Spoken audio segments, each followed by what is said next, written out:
Hello. Welcome. My name is Iris, and you're on Interrogames for a fabulous, nostalgic time. And today, that will be Nancy Drew, Seeker of the Scarlet Hand. Boom. And just imagine, like, the hand was bloody. That's right. So, I believe this... When did this game come out? I'm playing it on a triple threat. Let's see. Does it say when it came out? This is game number 6. That's deeper in than I thought. Oh, they got lazy with the copyrights. They just lumped them all together. Darn it. Okay. Well, I would say it's somewhere in the, like, 2003 realm. So we'll go with that. But if that's not true, just pop on down to the description of the video and it'll tell you how old the game is. Oh, welcome, Katie.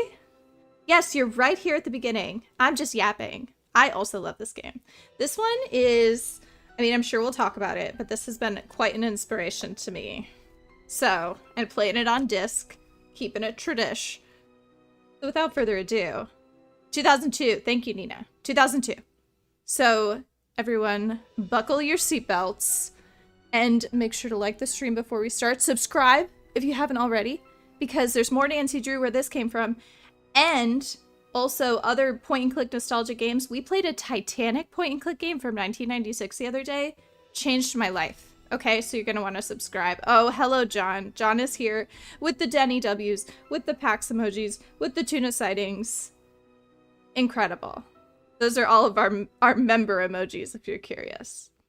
And yes, Hannah wants us to play Dust. So anyway, so we've got a very fun and active community, if you couldn't tell. So, actually, without further ado, let's go. This channel could be called Much Ado About Nothing.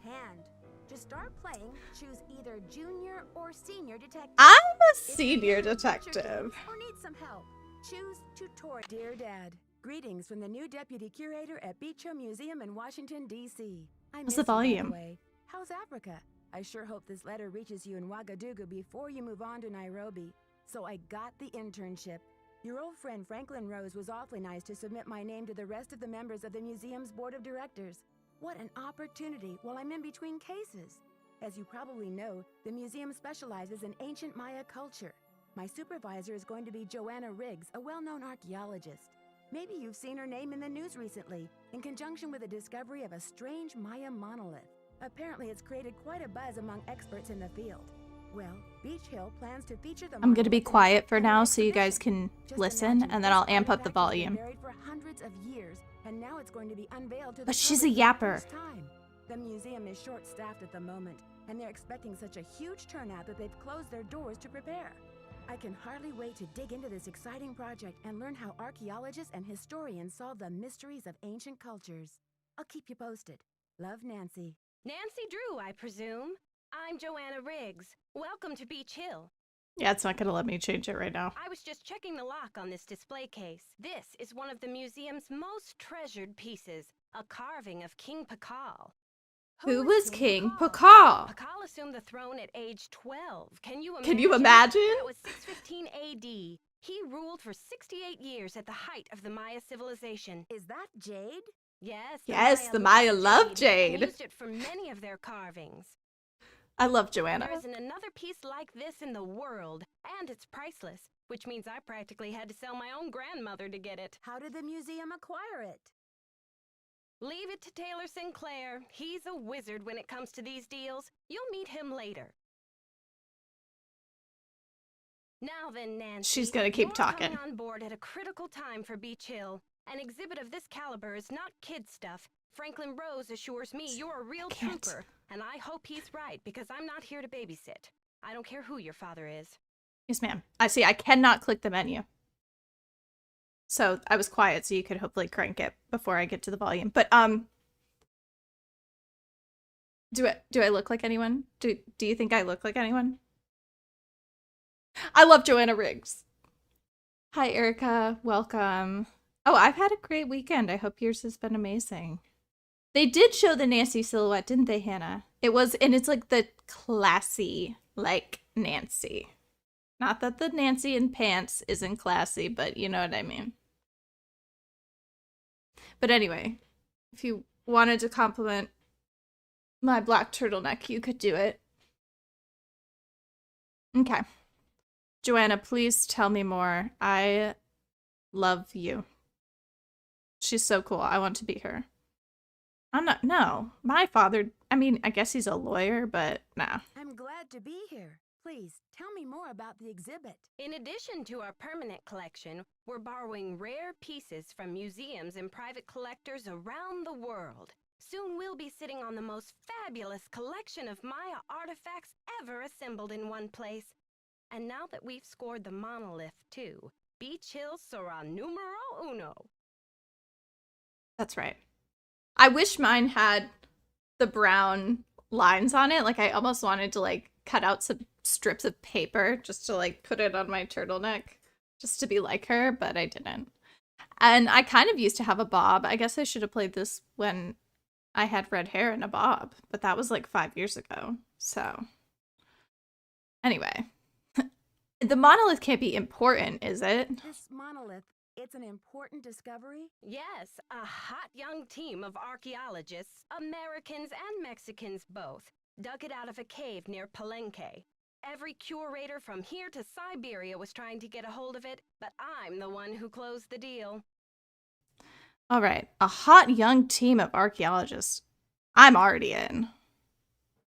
Why do you mention the nationalities of the archaeologists? What does it look like? What does this monolith look like? It's a massive pillar of stone, nearly 1,500 years old, with Maya glyphs carved into it. We've installed it in the garden. Wait until you see it. This gives I didn't research this position. Yeah, what purpose did it serve? What purpose did the monolith serve? According to Henrik, the monolith was made at the special request of King Pakal himself, but we don't know what its purpose was. Oh, no. Yeah, who's Henrik? That's a good question. Who's Henrik? Henrik Vanderheun, world-renowned expert in Maya hieroglyphics. He's the latest addition to the Beach Hill Brain Trust. I told him I don't even want to see his pointy Vander head till he's got a translation on that monolith. I'm already so excited about meeting my coworker here. Pointy Vanderhead. Do you think the glyphs hold an important message? I really don't know. The Maya were at their peak during Pakal's reign. After he died, things began to go downhill. The civilization never regained the oomph it had under its most extraordinary king.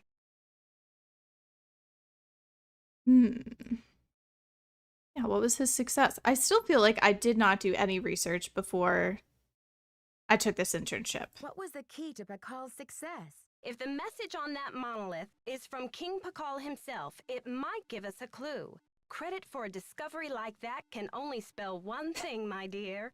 Revenue. Anyway, there's a list of tasks for you in the lab. Once you've knocked those off, we'll regroup. I'm the victim of a prank in chat. I'm a victim.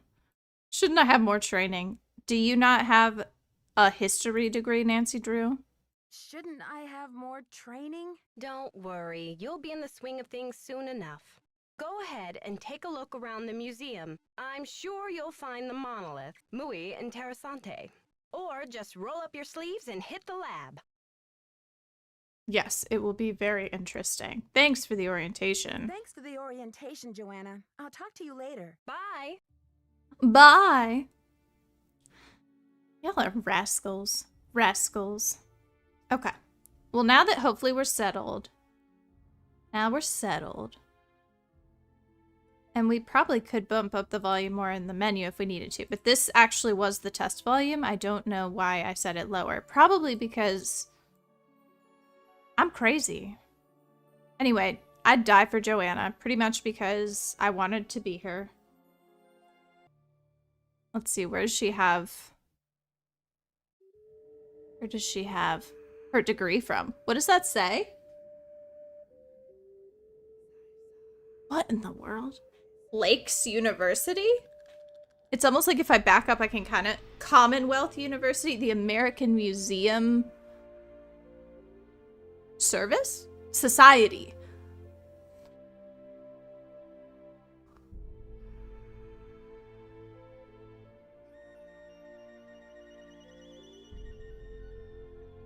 All right.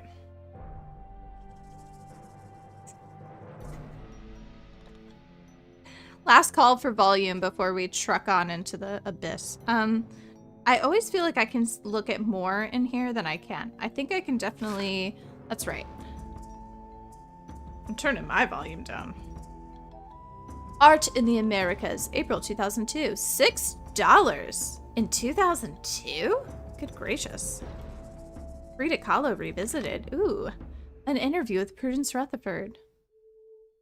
Woo. Oh, she's the interviewer. How did a New York society woman like yourself end up in Topeka, Kansas? Okay. Ooh, she's got a pretty necklace. What does that say? Oh, okay. The necklace originally belonged to her husband's mother, Hester. We never got along, but those rubies really did blaze. Hester's spirit was a bit too overpowering in the necklace. I felt like I was going to be strangled whenever I wore it. So I decided to add a piece for my own family to balance out the energies. Oh, so she added the glyph. I don't think I ever noticed that. So the ruby necklace is from Hester. And the glyph is the glyph from her. And she's also got some diamonds. What a lady. Cool. Cool, cool, cool. Topeka Commission for the Arts. How cultured. Thank goodness I remember to zoom in on that. Otherwise, we would be stuck here a good while. Oh, it's still going. This picture is a glyph. In Mayan culture, it stands for a number of things. Snake, green, south, and I'm not sure what else. Write that down, fam. Write it down. Okay. The Great Plaza of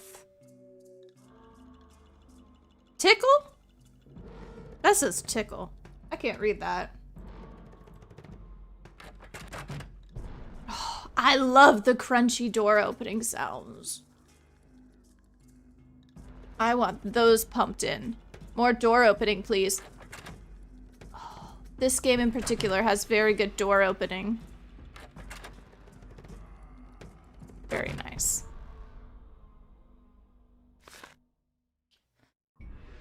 Oh, you know what? I'm gonna need that glyph. I can't take it? Oh, great. Should I be taking pictures, you think? Or whatever, it's right here. We didn't have pictures in 2002. Everybody just memorized things. Knob is missing.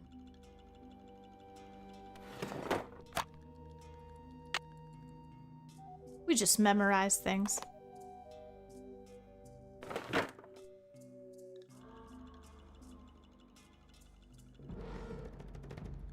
All right. All right. Trying to think of my plan of attack. So this story time. I tell this story constantly. This game, I couldn't complete it when I was a child. And the reason why is because I never zoomed in on this plaque. And so I got soft locked. Well, I guess it's not soft locked. I just didn't progress because I didn't do this. Topeka Commission for the Arts. That's the organization Prudence Rutherford works for. And because I didn't, I just never finished the game until later on. It was a real bummer. And somehow I still came out loving this game. It's locked. You got stuck too, Emily? Okay, I feel so much better. I was like desperate. I knew it was back in the olden times when I didn't necessarily have connection to the internet. So I was on my own. I didn't even use those message boards. I have heard about the stay tuned for danger one where you can get stuck. Oh, wait, no, that totally did happen. You're talking about when you got to push the buzzers. Yes, that did happen to me as well. But there are a couple different things in stay tuned for danger that are actual soft locks. But that's so funny. I did that as well. Yeah, because you have to like buzz someone's apartment building. And you'd think, oh, I should just buzz it one time. No, you have to go back. It's locked. It's locked.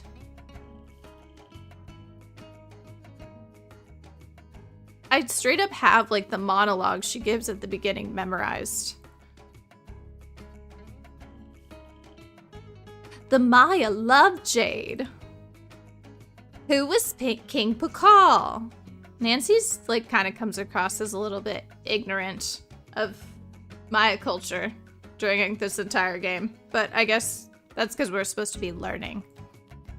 So we'll excuse it. I don't remember what this track is called, but it's one of the best ones. There's one called Exotic. I don't think it's that one, though. All right. We be doing some reading. Don't you worry. Not too much reading.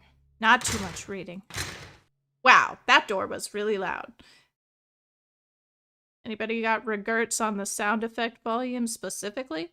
I wish we could sip out of the water fountain. That would be very satisfying.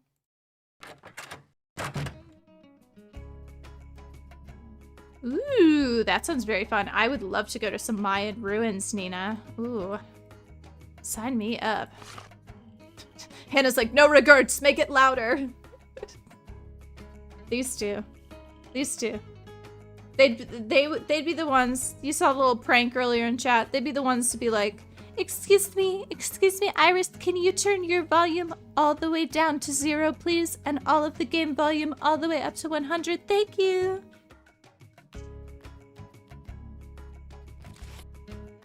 Am I wrong? Oh, can I pick up this, what's this? Ooh, what am I looking at? All right. All right. Am I supposed to be looking at something? Oh, this is Jade. Okay. I would like some mail, please. And this is our first instance of a Sunny June sighting in the games. So Sunny June becomes an icon after this in the Nancy Drew universe.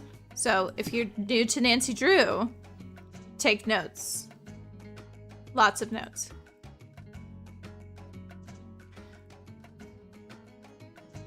I'm gonna jam into this guitar. I love that door sound. Is that door sound exceptional or is it just me? Can I pull the fire alarm?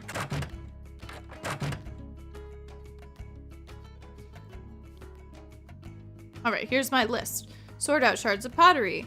Priority, bring addenda to the monolith loan agreement. What are we adding? What was not sufficient in the original agreement? Oh, this is a good one too. Ooh, do I think that her interactive planned on Sunny June showing up in person in a game from the beginning? No, I do not think so, Hannah. I don't think they had that kind of forward thinking. But maybe. But I don't personally think so. What do you think?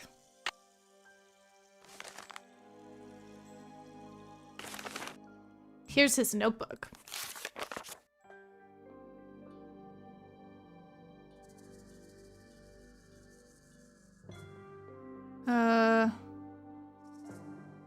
So I heard about this recently, about the Pascal's triangle thing. That it's supposed to help you with one of the games, but I don't understand how Pascal's triangle works, if I'm gonna be totally honest with you.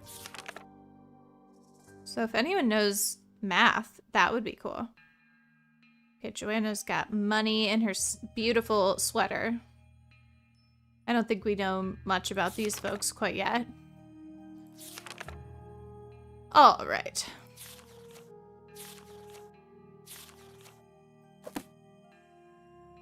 Yeah, I listened to that podcast too. We do need a Sunny redo. That man was bland. For how cool we thought he was gonna be, he was bland. And those later game character models don't do anybody favors. They make everybody look like a noodle, and I felt like it just ruined him. Anyway. That's not what we're here for. Even though I would love to talk about how much I dislike the visual appearance of the later games. But nope. The characters specifically.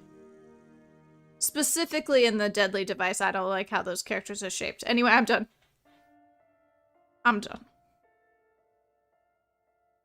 They're all pear-shaped. Have you noticed this? And all the women wear, like, camis? Like, we all wore a cami. Okay, in 2009. And they just look, like, weird and flat, and then they got, like, pear-shaped hips. It's all strange, and they just kind of, like, move. Ugh. Ugh. Speaking of people I love. You must be Nancy, the new deputy curator. I'm Henrik Vanderheun. A curator? I'm gonna turn him down a little bit. Pleased to meet you. What are you working on? Just some light housekeeping. Okay. You worried about a little bit of COVID? Why are you wearing that mask? Oh, these dusty old artifacts are murder on my allergies. Anyway, what can I do for you?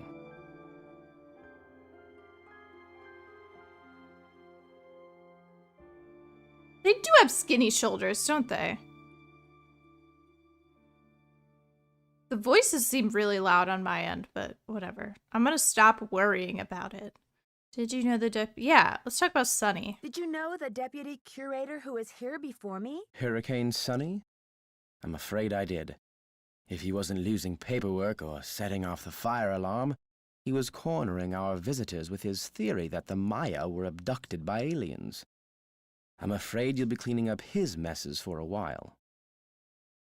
Raise your hand if you thought that this man was nude at some point in your life. Nude with a lab coat on. My hand is raised. It's raised. I'm pretty sure that message got sent before I said that, Emily, and it makes me so happy. He is nude. He is not wearing clothes. Except for gloves and a mask. I'm curious about your work. How do you go about translating a glyph anyway? It can be a complicated process, involving research, piecing lots of different elements together, and a healthy dose of guesswork. Okay. So basically, you're just guessing. So there isn't a definitive dictionary of Maya glyphs where you can look things up? Oh, I'm afraid Yeah, because not. in Egypt, we just You see, translated using a Glyphs dictionary. are so intricate and full of subtleties that multiple meanings may be embedded in a single glyph. So 3 distinct Scott. looking glyphs may all translate to mean sunshine, roughly, but with different nuances. There is so much we still don't know. Lucky for me, I guess, or I'd be out of a job. Fabulous. Well, Henrik, I'm glad that the career field you're in allows you to just wear a lab coat and no shirt. Proud of you. I can't seem to find the addenda to the monolith loan agreement that I'm supposed to bring to Alejandro Del Rio. Sunny June bobbed around this place like an untethered balloon. Who knows where he left those documents? You'll just have to hunt them down. And FYI, Senor Del Rio has been extremely touchy about this monolith loan, so try not to keep him waiting. Well, Scott, it could be a beige shirt, or maybe he's just wearing like a single necklace that makes it appear like he's wearing... I think this is his torso. And I'm not the only person in the Nancy Drew community who has noticed this. It's like when someone wears flesh-colored leggings. You know, it should be illegal. Is it technically clothing? Yes.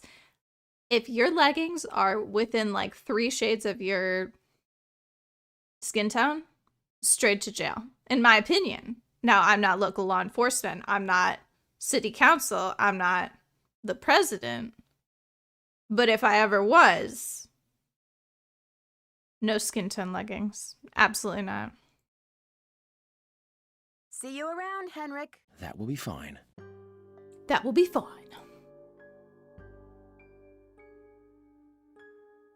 Just go digging around his stuff. Buy milk. You won't be voting for me, Hannah? Is that just a personal vendetta? Or do you want people to wear flesh tone leggings? Because that's kind of suspicious if you want everyone to wear flesh tone leggings. And that's how I'm choosing to read your comment. I've done a double take so many times, Emily. I'm just like, what? Like, thought I saw a nude person in Target. But Nina, is it the same color as your leg? Oh no. Oh no. Under my rule, there will be rules. That's my campaign slogan.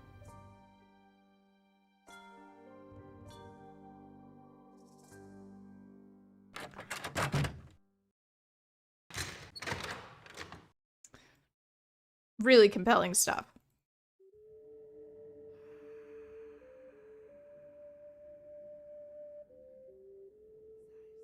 Well, good thing you're across the country. Let's see. Ooh, this is the first time I've ever read this and been able to understand what it meant. Okay.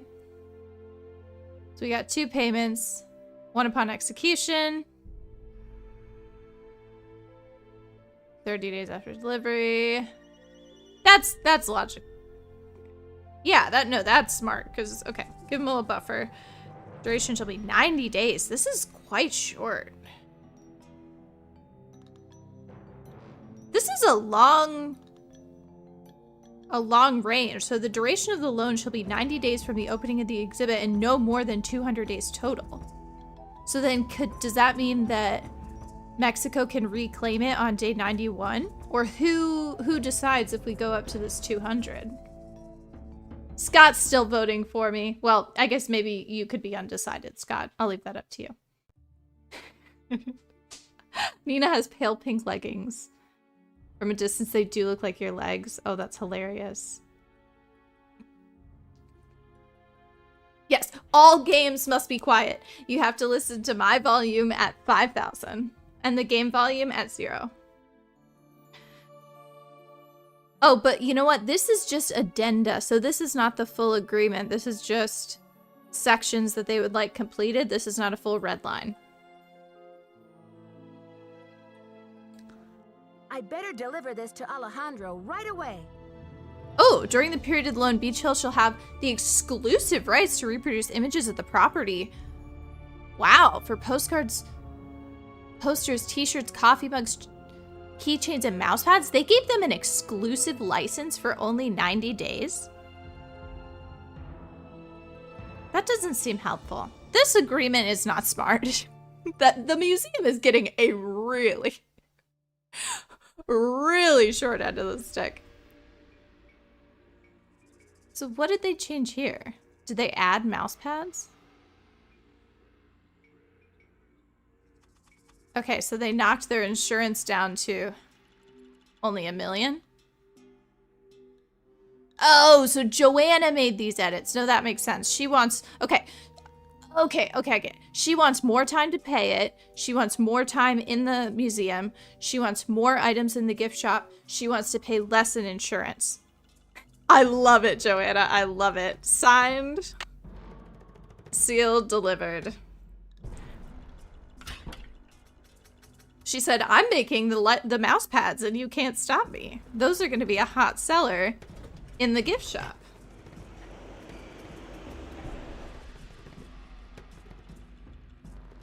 I've never once given that document any attention.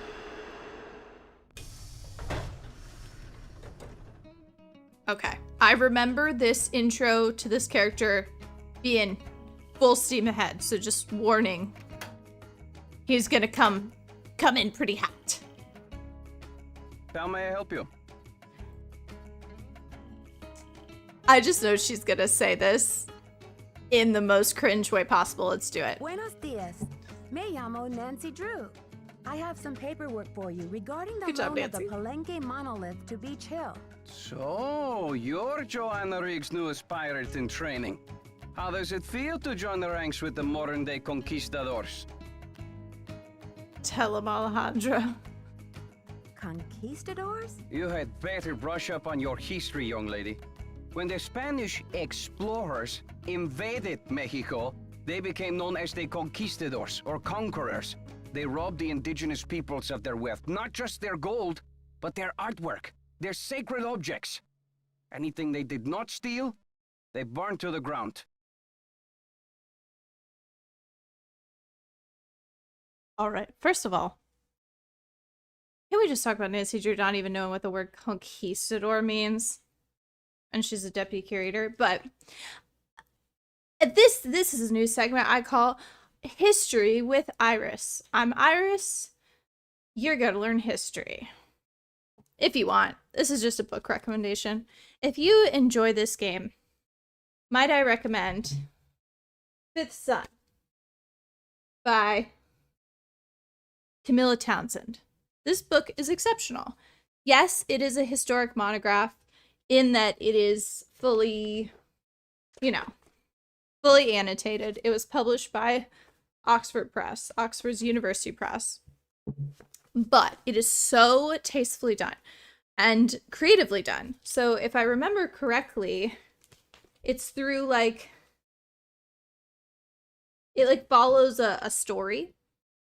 So normally a history book wouldn't follow a story, but it kind of follows the story of a certain, this one's the Aztec. So this isn't the Maya. This is a little bit higher up because you've got Aztec, Maya, Inca. If you didn't know that, it's Amy. Oh my gosh, north to south, Aztec, Maya, Inca. You've learned something. But anyway, I think this is more like the Mexica people, who are now known as the Aztecs. And it does a lot of pre-Columbian history. So if you're like, oh, I know a lot about like conquistadors and stuff, but wouldn't it be cool to learn about the actual culture, like in Nancy Drew's Secret of the Scarlet Hand? Come on, guys. This is me trying to get you to learn. It's a killer. It's a killer. I actually think I stopped reading when they got to the Colombian part of it because I was like, I'm done. As soon as the conquistador showed up, I was like, no, I'm done. I don't need the rest. I want the beautiful story beforehand. Because I've never really read a book that focused on that portion of history, so let it shine. Anyway, this segment is now completed. If you are allergic to learning, please come back. I'm sorry. But I'm not sorry. So there. Do you blame Joanna? Ooh. What does this have to do with Beach Hill? Yeah, there we go. Do you blame Joanna and modern-day art collectors for something that happened long before they were born? There is more. In the 19th century, archaeologists discovered the ruins of ancient civilizations predating even the Aztecs. Many of the dig sites were robbed, and the stolen artifacts were sold off to art museums and collectors around the world. Today, finally, it is illegal among most civilized nations to remove an artifact from its native country. But sadly, there are thousands of precious antiquities with highly questionable provenance floating around the Western world. Dude, tell me. Indoctrinate me as a young museum professional. This is a helpful debate we're having here. What do you mean by questionable provenance? An artifact's provenance is the story of its origin and ownership. For example, how it made its way from a temple at Chichen Itza to a museum in Washington, D.C. If the artifact's provenance reveals that it has been stolen, then that artifact must be returned to the country of its origin. He's so emphatic.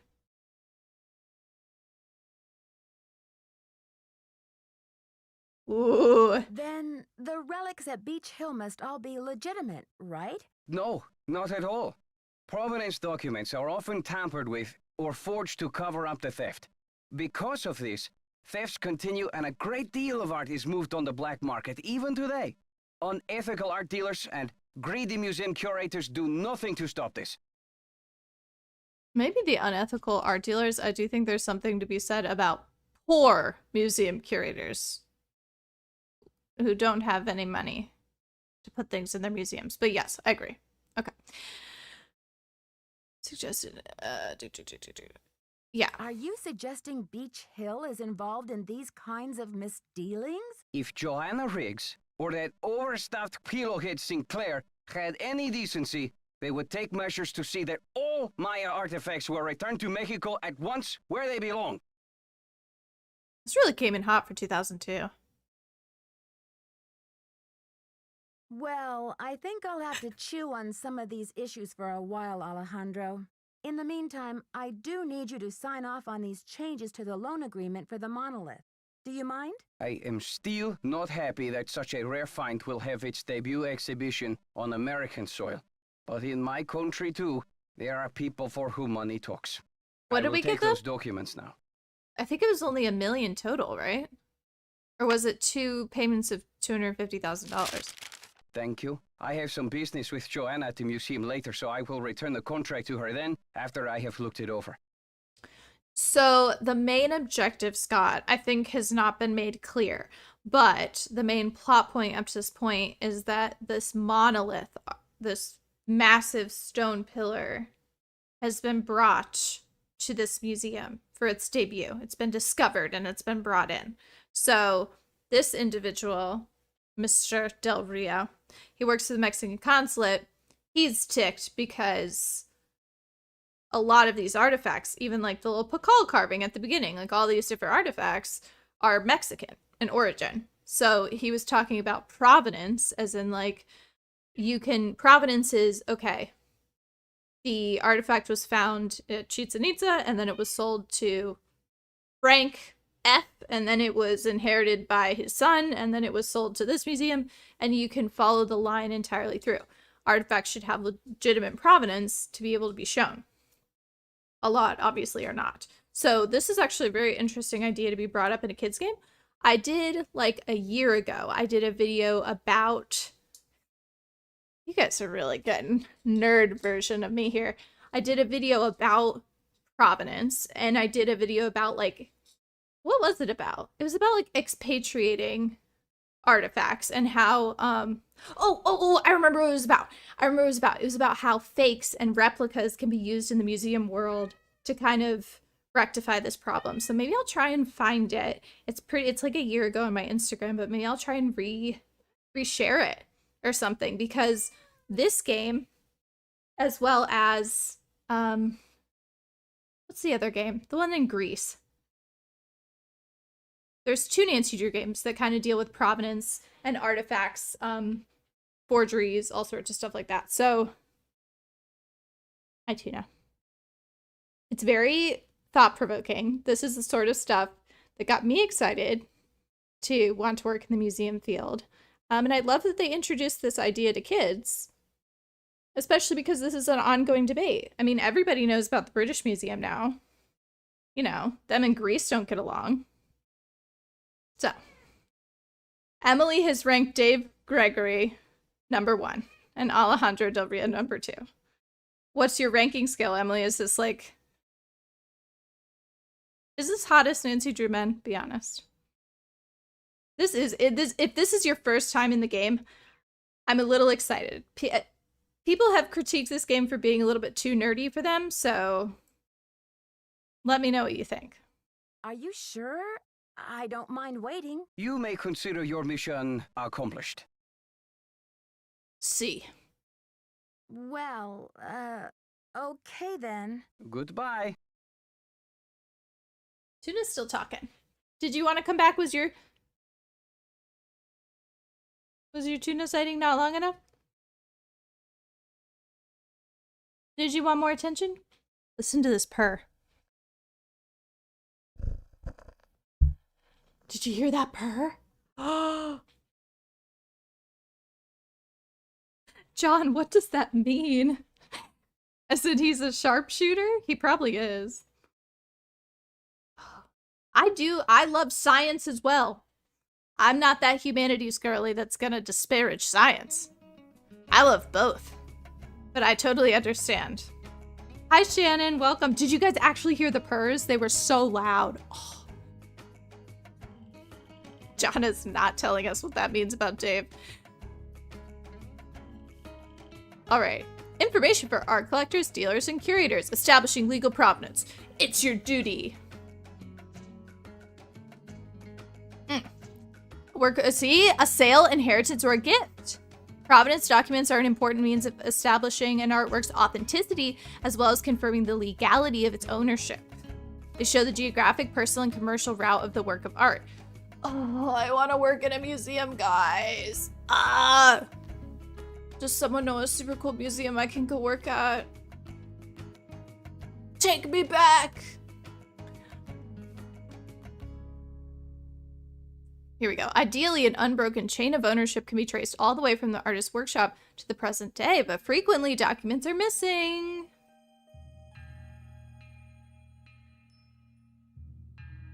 See, being in history is like being a detective, guys. If you love being a detective, but you don't like blood, history, might I suggest. Should I save?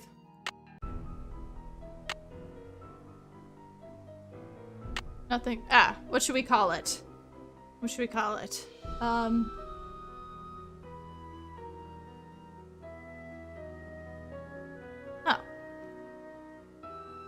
I meant to go for it's your duty. What do you mean if you don't like blood, history's not great? The blood is dried. It's dried. If you don't like blood shed, perhaps. There's a little bit of blood in history. I love this hotel. Ugh, this hotel is so crunchy. Just wait. If you haven't seen it, ugh, it's so good. Oh yeah, I'm totally fine with dried blood. That's fine. That's fine.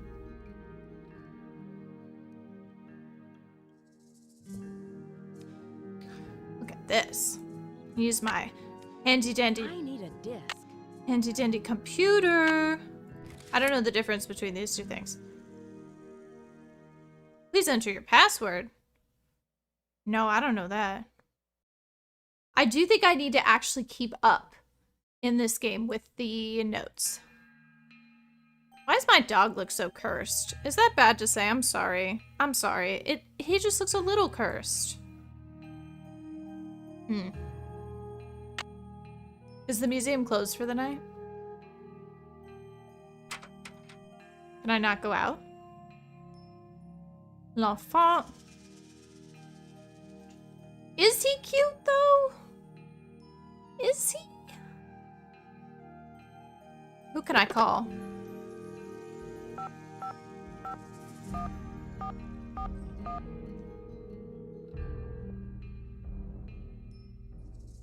Boswell, Jackson, and Rose. May I speak to Oh, Franklin they be working Rose, those please? late hours. This is Nancy Drew. Just a minute, please. Nancy, great to hear from you.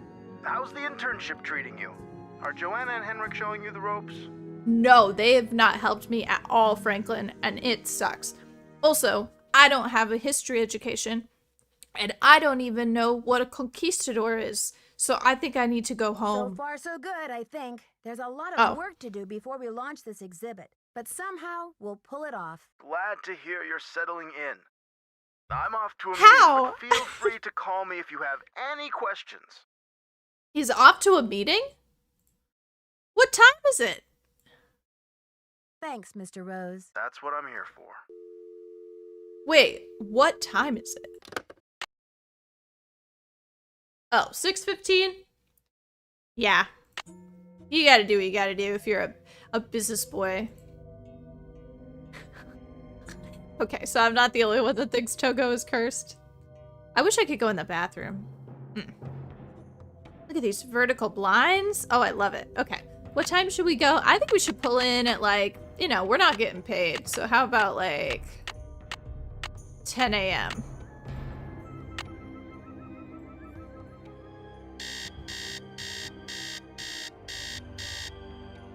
I love that. You know, it's just, when you grow up on these games, you're like, oh, the sound of the alarm clock. It's so good.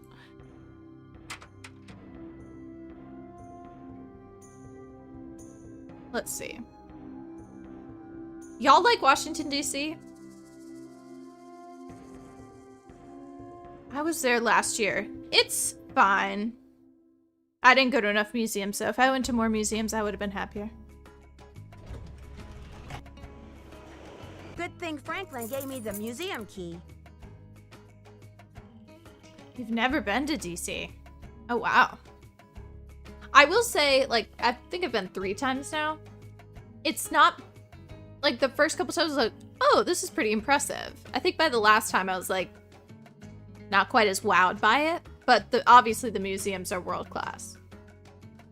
And they have the newest Smithsonian is excellent. I've been to that one, the African American History Museum. But I have not been to all of them, and I would like to go back and do more. What is, tag yourself in the comments. What's your favorite Smithsonian Institute or museum? This is what I wanted to do, is just hold you guys hostage and talk about museums. Oopsie. Oopsie, did I accidentally talk about history too much? Tee-hee. Tee-hee. Give me a pair of them headphones. Ooh, Icicle Creek does have some good sounds. They have the little shoveling, yep, and the walking. And then they have the wind chimes. And then anytime I come in out of the cold, I go, what'd she go? She goes, warm again. I always say that to myself. I've got all these little quirks that I say now because of Nancy Drew. And sometimes I call it, so I'm the type of person that if I have a cat and its name is like Brutus, I don't have a cat named Brutus, but if I did, like, he'd have 18 additional names, you know? So Pax, my big boy cat, I call him Bob sometimes just because I have literally no reason why. And so I'll go, come on, Bob. And just imagine the little clippy clap sounds from Nancy Drew Shadow Ranch all the time. Ooh, Nature and Science Museum in Denver. Okay.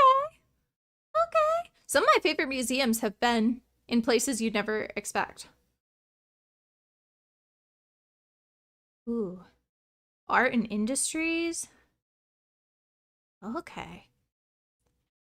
Yeah, if you love museums, the nice thing about DC is you can just hit up like 10 of them. You can just go back to back to back to back to back. And they're all free, all the Smithsonian's anyway.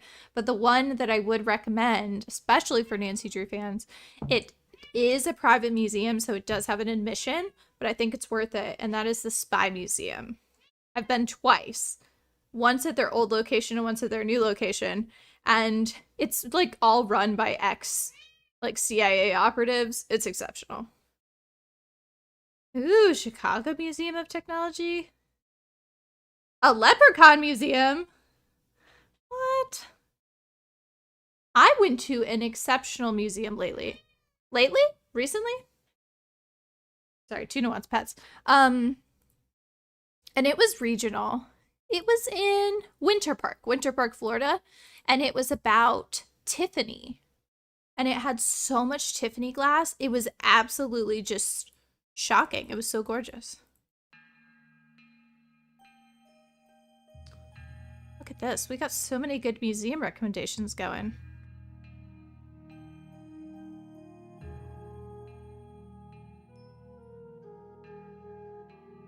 Place your temple key card. Oh, is this a temple key card? Is that what this is? Oh. So because I don't know what Pascal's triangle is, I just kind of vibe. Oh, the Holocaust Museum, though, is so well done, Nina. So that is a good recommendation. They do an incredible job with the context. But yes, it's very, very heavy. The only other museum, I would say the 3 heaviest museums, but probably the best museum experiences I've ever had have been that Holocaust Museum in DC, the 9/11 Museum in New York, and the African American History Museum, the Smithsonian, because they all are they're just so good at the storytelling and the through line that they're taking you on a very clear journey, and it's so intentional that even though it's very heavy, like I know at the Smithsonian one, at the end, there's like a waterfall room where you're meant to like sit and reflect. But yeah, it leaves you imprinted. Dude, look at that. Did I just do it? Amazing. Oh, is it like they're climbing the triangle? Is that... I don't know. Oh my gosh. Oh, the 9/11 museum wrecked me. They took me there when I was in high school, and I'm like crying in front of my crush. I don't actually know if my crush was there, but you get the idea. Dang, okay, Scott's seen some cool ones. One in Winnipeg, Shannon's shouting out. So we're museum people, is what I'm hearing.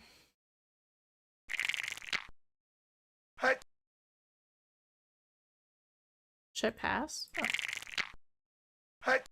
I've passed him.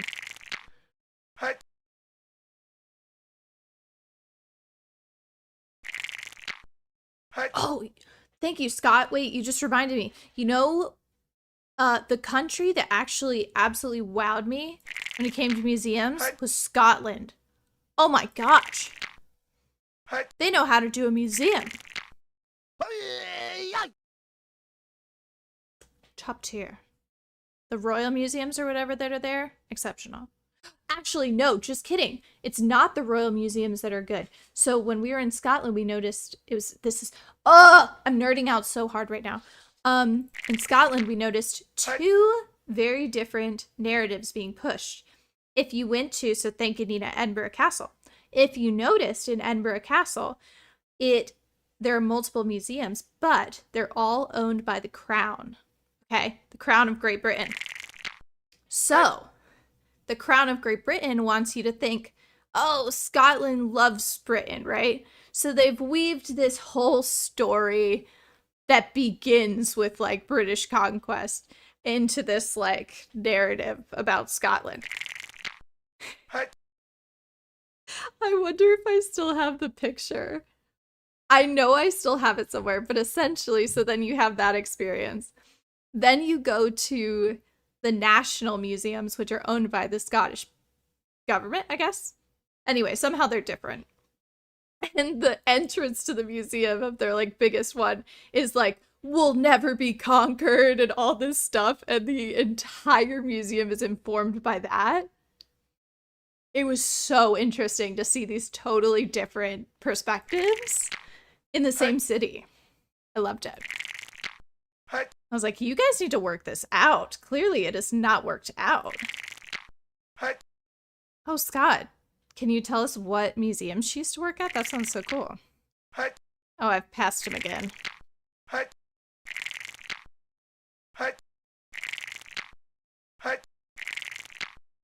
think it was like a William Wallace quote or something on the wall. Oh, he... What? I only need to get him one more time, I think.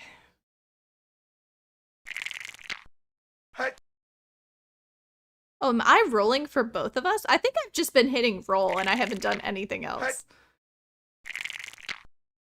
Do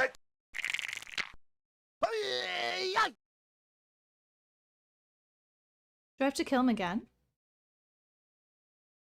Ooh, I don't know which one that is, but... Where in Scotland is that, Scott?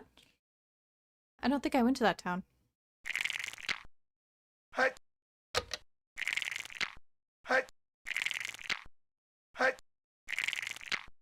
Ooh.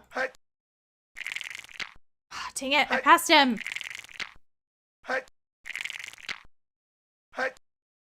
I'm gonna be hearing this in my sleep. Hi! Hi! Hi!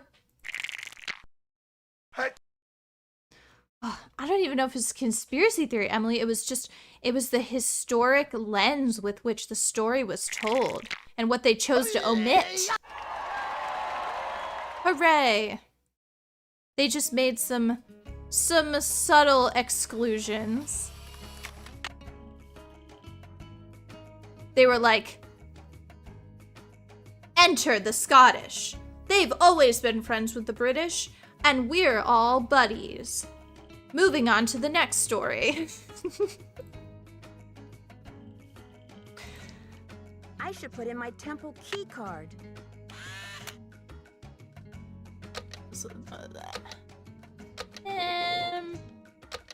I'll remember these. Is this? Uh-oh. I've actually done well. Oops.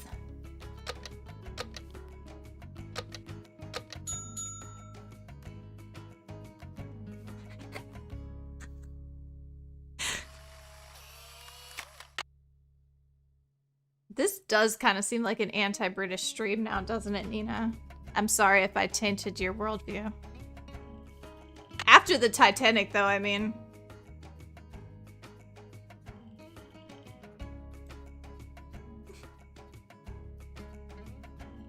Plus, it's like, I used to be chill with Lizzie, but Lizzie ain't even the queen anymore. So what are we doing? R.I.P.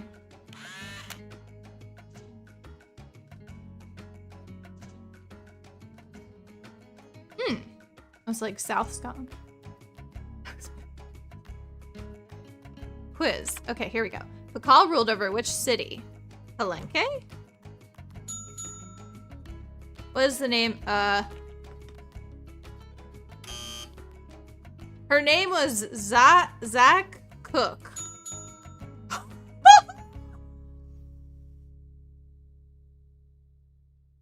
What is the name of the calendar used to compute?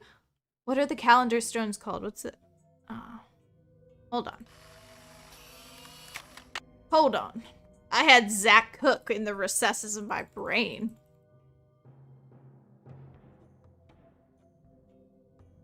The Tzolk'in. I remember it now. I don't think that's how you say that word, but I'm gonna say it that way so I know how to spell it.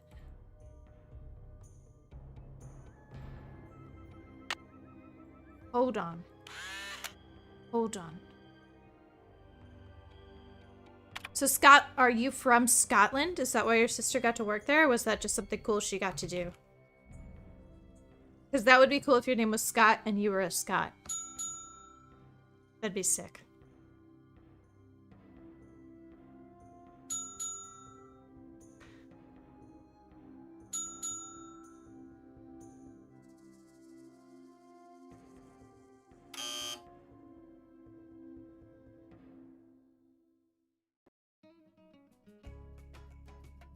The Supreme God. It's the Jaguar something. It's like the Jaguar Prince. The... Darn it. Give me that card back. Oh, gods. This is a well-designed museum. Oh, that's super cool. Pop off Canada. Nina says she's got a Canadian museum. We've had 2 Canadian museums shouted out in the chat. The Textile Museum in Toronto, and then someone had said something in Winnipeg, I thought.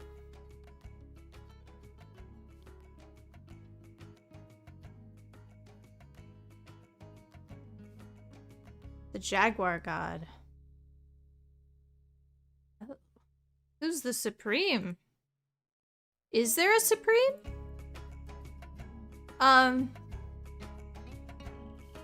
It's not Quetzalcoatl, is it?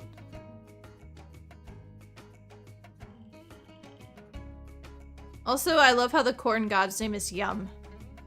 Yum, corn. Ex Palenque, maybe? Palenque?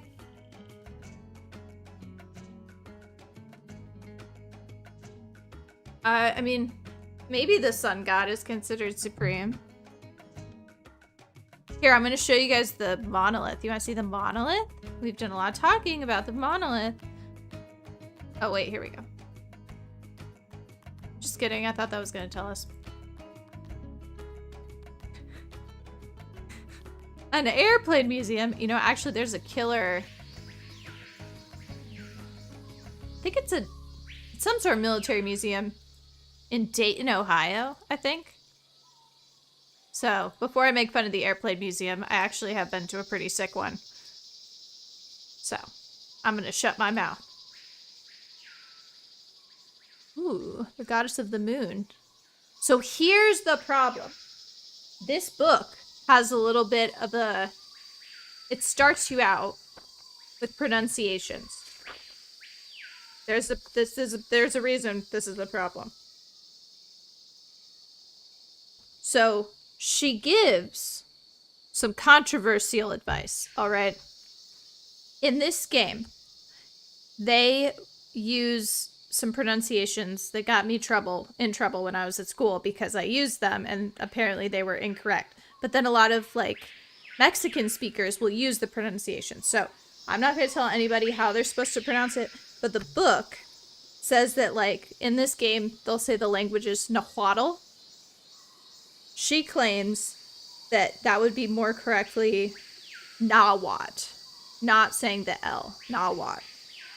Same for like Quetzalcoatl. That's why I'm not saying the L because of this book. The TL sound, the L is kind of silent. So, or like Mexico, Mexico. The Mexica people, it's spelled the same, Mexica. So if I say anything weird, it's because I'm making an earnest effort to use the pronunciations that she has put in this book. But anyway. I got in trouble for saying Nahuatl in class.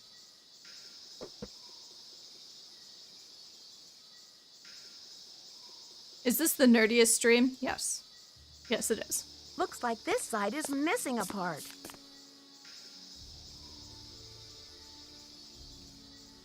Let's look. Nancy Drew, or should I say, Detective Drew. I'm Sinclair. Hey, handsome. Hi there. I guess you've done your homework. I I'm was at a sorry. meeting with the BOD recently, and I caught wind of your appointment and your credentials. Very impressive, if I do say so myself. Thanks, Scott. I was mortified because I'm a nerd. The board of directors. The BOD? That would be the board of directors, those cranky old cats. They do keep the ducks squared away around here, I'll give them that. So, how's this for a specimen? Ever seen $1 million worth of rock before? Yeah, the Natural History Museum. Diamonds count? Ouch. Well, they did say you were sharp. Seriously, though, thank goodness you're here. I'm afraid the museum may be in terrible jeopardy. Oh my gosh, we're going on Jeopardy? What kind? What kind of jeopardy? Joanna told me to butt out, but I'm so fond of Beach Hill, I just hate to see it fall prey to scoundrels. You're right. The men with the pencil mustaches and the comb-overs are coming. What scoundrels? It's a sensitive subject. Meet me in my office later and I'll explain everything then.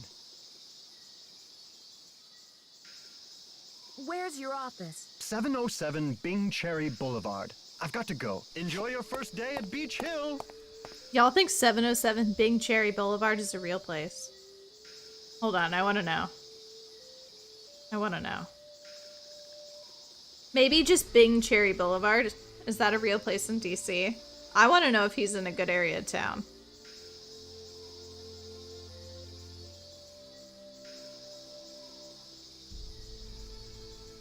I don't think this is a real place. Sad, but you don't think there's like anywhere in the entire world called Bing Cherry Boulevard, Hannah? Like you don't think I can plug this in to Google Maps? And nowhere in the entire world? There's a Bing Cherry Drive, a Bing Cherry Court, a Bing Cherry Lane. He said Boulevard though. This is the one that does not exist. Oh my gosh, it's not a real place, guys. Shock. Shock. It's literally, there's no Bing Cherry Boulevard in the entire world. The whole world. Welcome, Eduardo. It's great to see you. I feel like it has been a minute. Appreciate you dropping in. That's crazy, because normally there are places in the world that are named things. I love this little garden. Ugh. Love a garden. Shield Jaguar. I want to say that he's the main guy. Shield Jaguar, because I kept trying to say something Jaguar. Bird Jaguar. Uh-oh. What kind of jaguar? What kind of jaguar? Lady Zoc. Hi, Tuna. Welcome back. Hey, everybody. This is my Tuna. Tuna, which culture do you like the best? The Aztec, the Maya, or the Inca? I am partial to the Inca myself.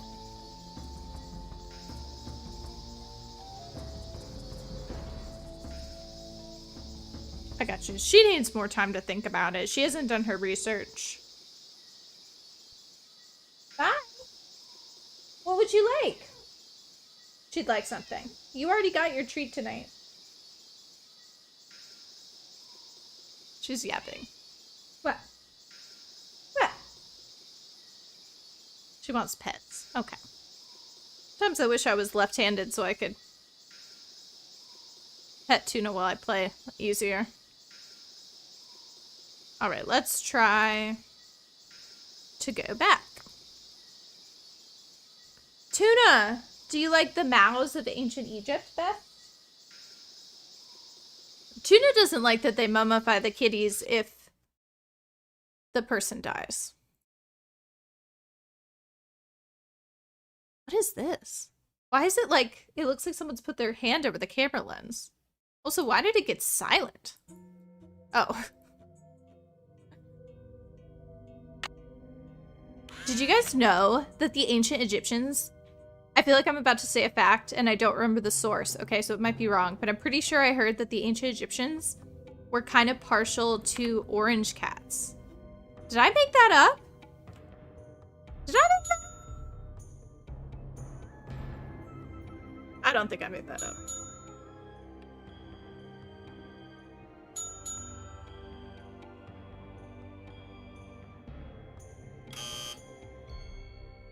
It's not Shield Jaguar? Oh, they absolutely loved their kitty cats, Scott, but they loved them so much that if they died, they wanted their kitty cats to go to the afterlife with them, so they killed them and mummified them. So, guess it depends on how you define love. Ah. It better be the corn god. I don't think it is. Yum, corn. I don't think this is what I'm supposed to be spending my time on, but that's fine. I don't think that portion shows me the answer. Dude, we're mummifying Nina whether she wants it or not, and it's happening sooner than she thinks. Shield Jaguar 2. Maybe Shield Jaguar was a king, not a god. I don't know why I'm thinking. Oh, found it.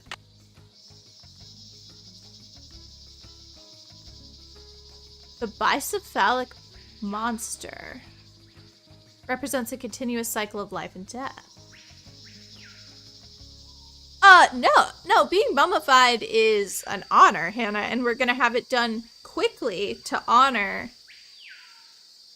I've said too much. I've said too much. We're thankful for Nina and her moderator services.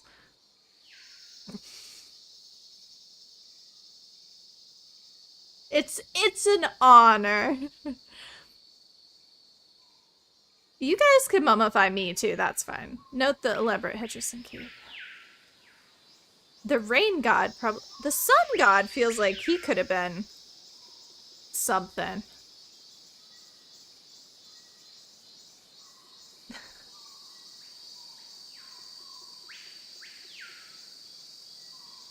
This is very beautiful.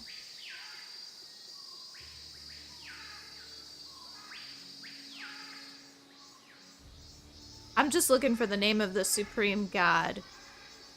Shield Jaguar's wife. Oh, so it is... Shield Jaguar must be the king. Ooh.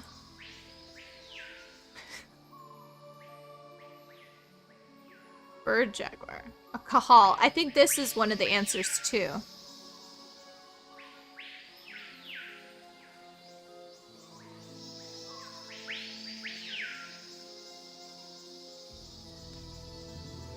The Vision Serpent. Is he the main dude?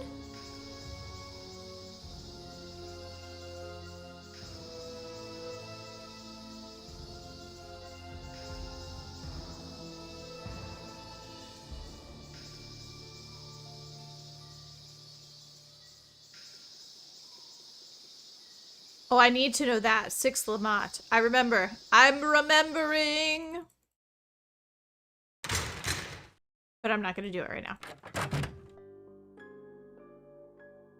going to save. I'm going to be smart. I'm going to save.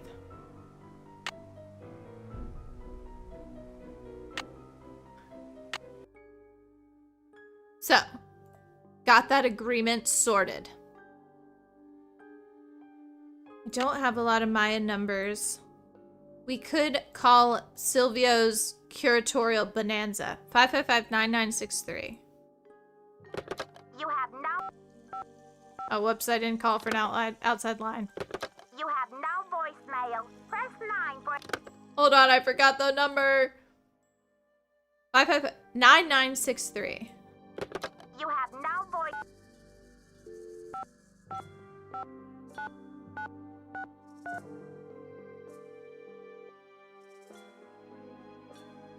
Silvio's curatorial bonanza. Dude, me too, Scott. The intersection between culture, religion, and historical place. When you guys are like, oh, you love history so much. It's like, do I love history? Or do I love the sense of place that can be created based off of a time and a place that we have been so fully divorced from? As a society that is so set on sameness, we strive for unique experience. Anyway, I really like Colonial Williamsburg. I'd like to place an order, please. Have you ordered from us before? Oh yeah.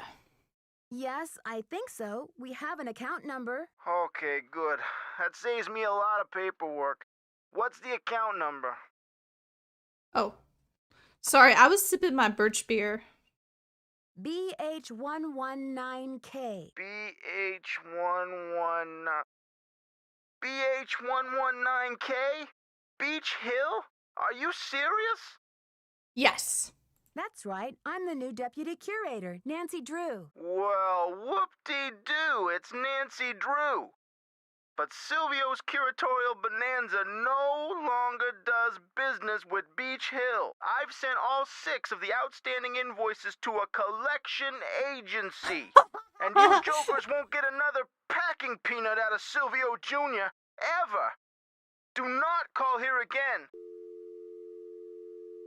Oh, and you know that was satisfying because he slammed down that landline. Yes, sir, Silvio. I'd Oh, was that not... I'm done with that. Is that not our bubble wrap guy? Oh my gosh.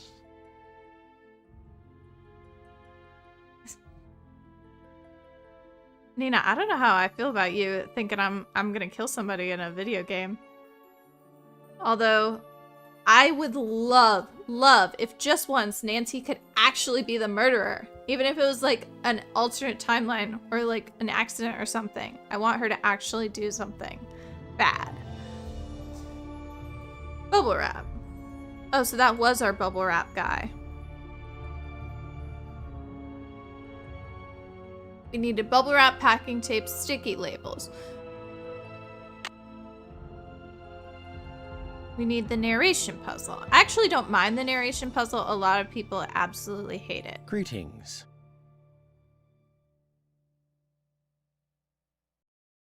I'm supposed to order more packing supplies, but the company says they won't do business with us anymore. Does Beach Hill have bills it can't pay? No comment. But Henrik, how am I supposed to get this order taken care of? I hereby absolve you of that task.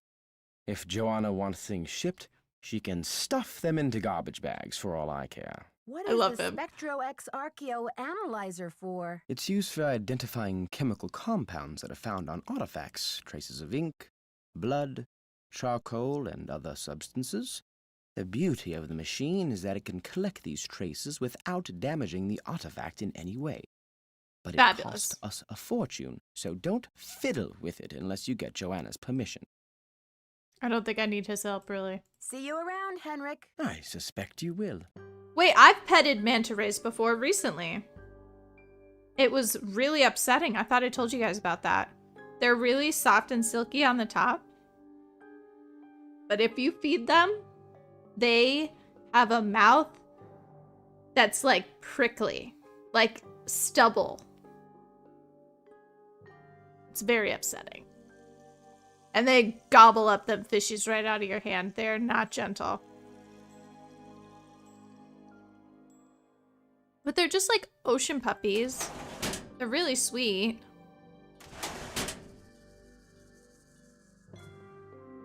Okay. Is there something else I'm supposed to have? I only have 2 pieces of pottery. That can't be enough. There, now I can start putting this together. Again. Well, this is fun. Oh, that was easy.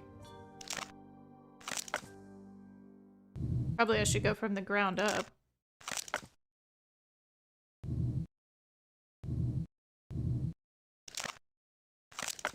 I love the crunchy sounds, you already know.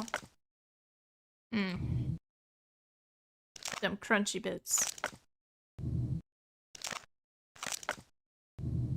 I want to take a bite out of the artifact. That's done. Nancy, you're not qualified to have done that. Let's just be honest.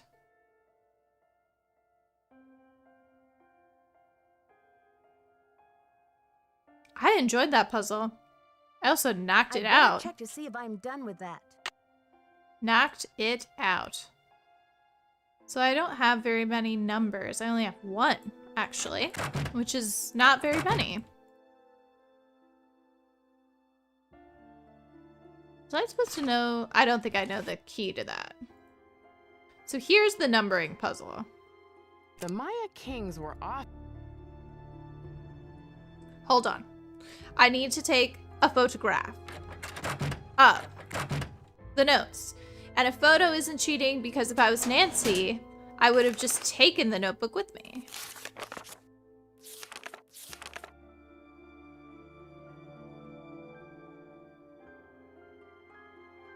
Say cheese.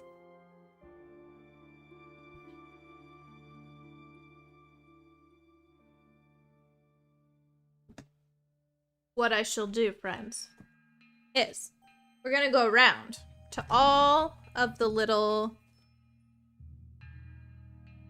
things. Plaques, if you will. Pieces of copy. And I'm gonna give a short description of what they are. Although, maybe I'll listen to them first so I have some context. Yeah, we're gonna do this the smart way.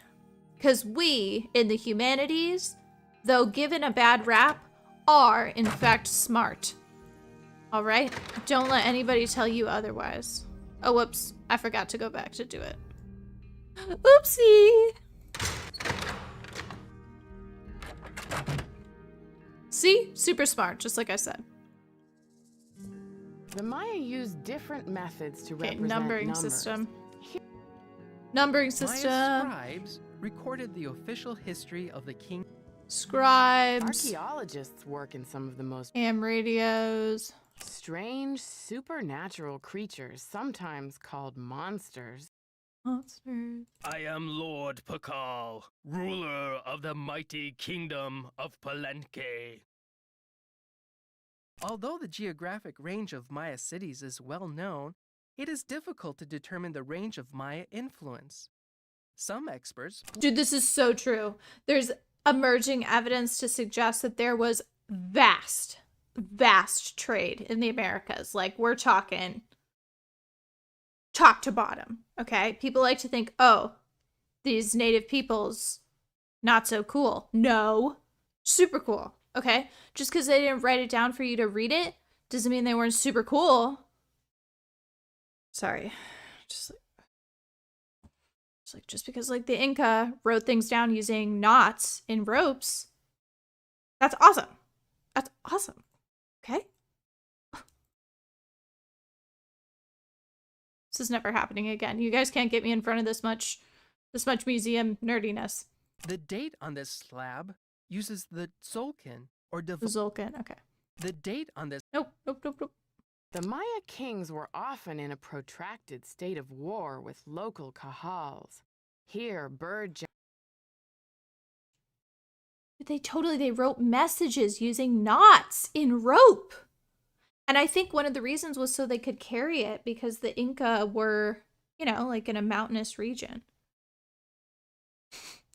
I did choose the game, Hannah. I'm just saying maybe I should be stopped. The Maya were pantheistic, believing in many gods who ruled over different aspects of Maya life. See, things like that stick in my head. The Maya were pantheistic. The Maya loved jade.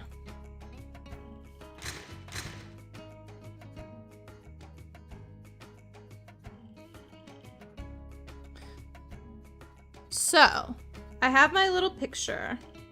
If I enter via Le Rotunda, A is over here. A is the ham radio. We didn't use a ham radio on the Titanic. We used a telegraph machine. That's right. We know how to use telegraphs.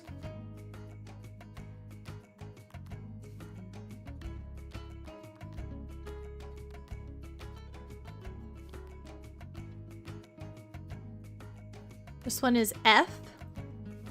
Mayan ruins. Range of the Maya.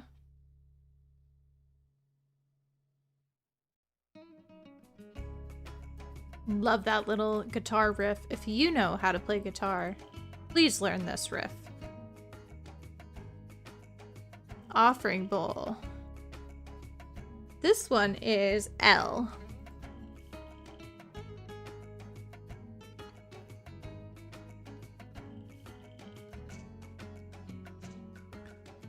Balak. Offering bowl.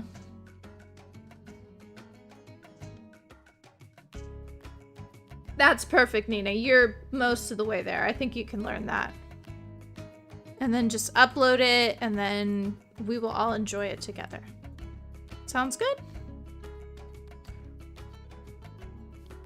Kings.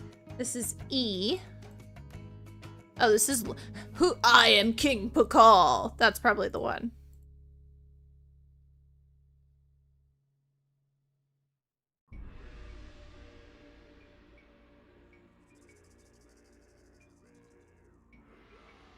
We've got like some throat singing. Oh my gosh, this soundtrack slaps. And then this one is M.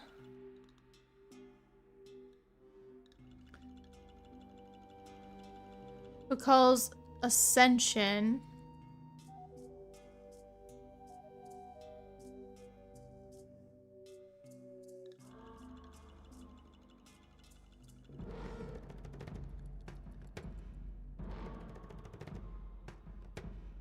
P.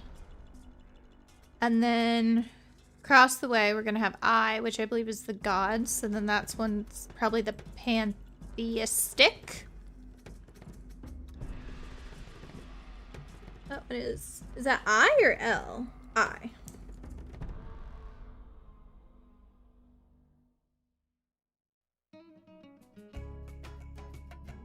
Are these location-based soundtracks? I wonder. Is that why I keep hearing the same thing over and over?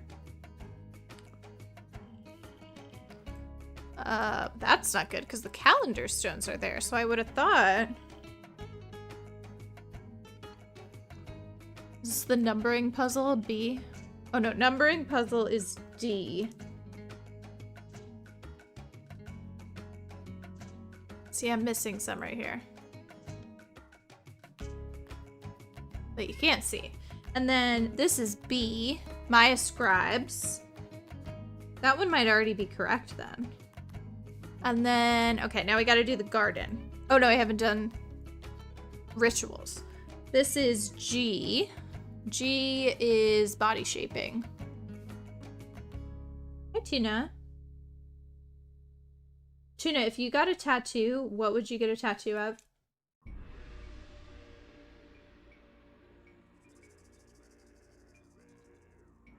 She's completely silent.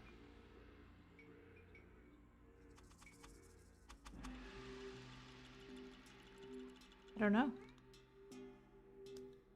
If you got a tattoo, what would you get a tattoo of? Or if you have a tattoo, what's your favorite tattoo? I would like to know. As someone who is not opposed to getting one, but would never be able to agree with myself on what to get. Ball game artifacts.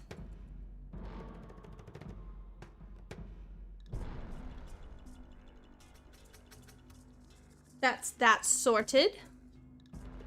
Tuna, do you not have a tattoo? Did they give you a tattoo when you got surgery? Tuna got her arm shaved twice because she's had 2 surgeries for her teeth. She's had her teeth removed.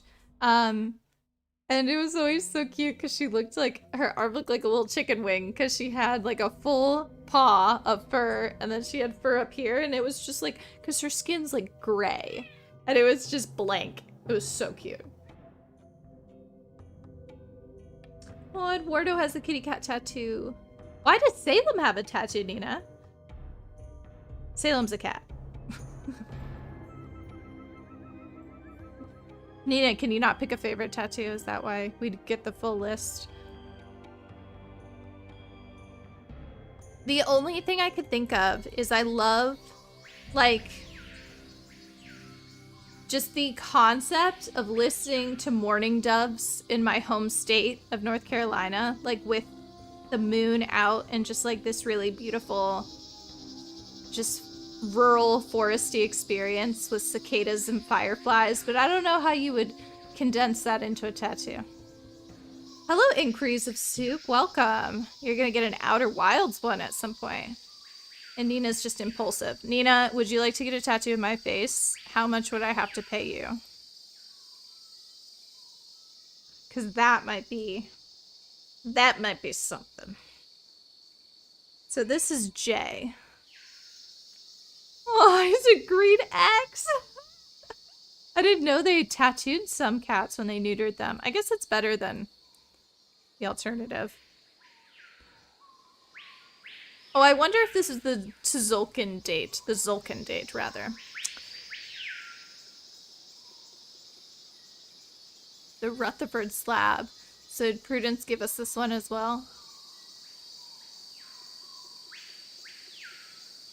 So wait, this, oh, nope, my phone. So this one, hold on. I'm looking at my little chart. Oh, you should get an iris. Although I was thinking about it the other day. Which is the flower that looks like an iris, but there's multiple of them? Is it gladiolus? The one where it's like multiple flowers going up? That might be one of my favorites. I would say probably my favorite flower is the, I can't say this word, guys. Is it an anemone? Anemone? It's not a joke. I thought I knew how to say that word and then recently found out I've been saying it wrong, and it's my favorite flower. Embarrassing.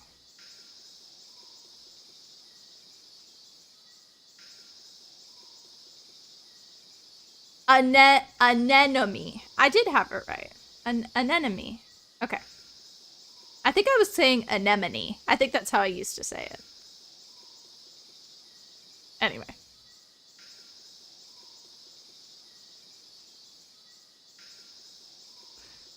I just really confess everything to you guys. There's nothing hidden. It's not good, probably, but oh well. I don't think this one is marked. K should be this one. Nope, it should be that one. Bach Tool. Vision Quest. Don't even get me started on Vision Quest. I've been reading The Hero with 1,000 Faces about like the idea of the monument. I can't. These are hard words. The monomyth and how like rituals represent like human experience.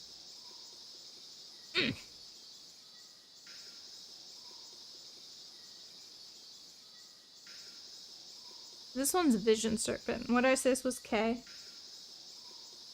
And it's okay if I don't get all of these perfect, because usually the puzzle kind of sorts itself. At least for me. Some people hate this puzzle, but whatever. They're not goated like me, so can't relate. Bird, jaguar.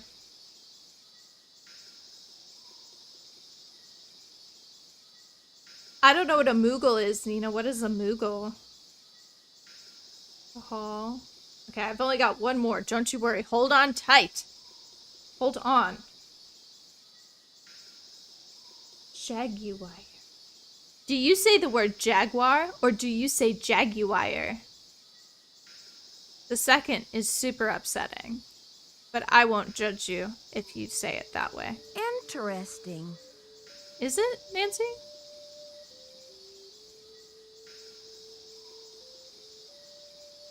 I'm gonna go for the entrance to make sure I get the correct ones.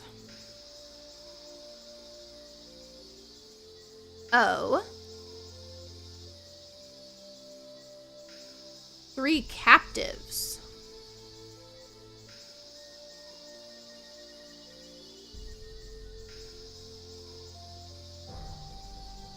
A jaguar. The Jacksonville Jaguars. That's my favorite team. Well, Moogle is a mascot from Final Fantasy. I'm gonna say something very uneducated. Is it like a Korok?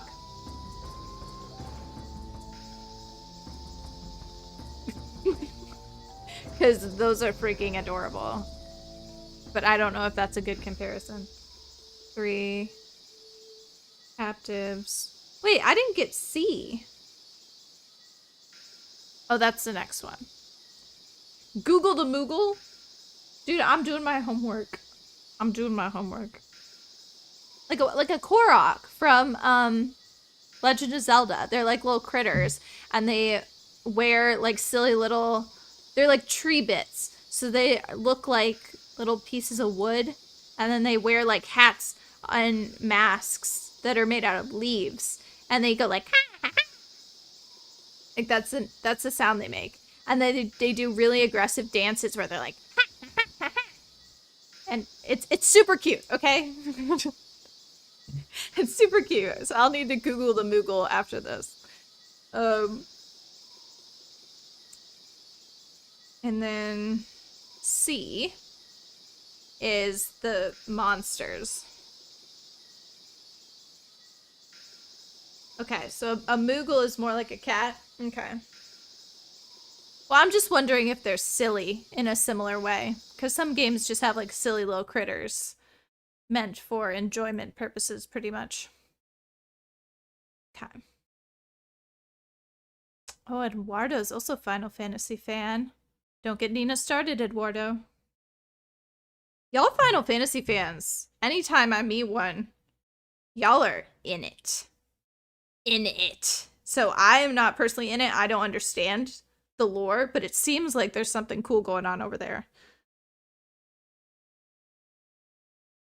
I got a coworker and he's in it. That's his thing.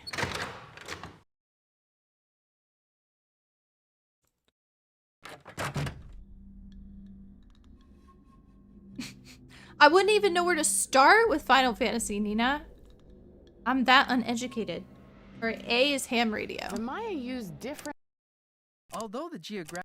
Archaeologists. Oh, there we go. Archaeologists. Maya scribes recorded Yep, the that one's official... right. Wait, what are Nancy Drew fans not, Hannah? Are we convoluted? Archaeologists work in... Although the Maya used... Maya scribe... In addition to a... The Maya ball game... Ritualized blood... The 4 miniature gods clinging This is to one the of my vision favorites. serpent. Ritualized bloodletting was a common practice among them. Ritualized bloodletting. Sorry. So this one's supposed to be monsters. Final Fantasy VII. Okay, everyone likes that one?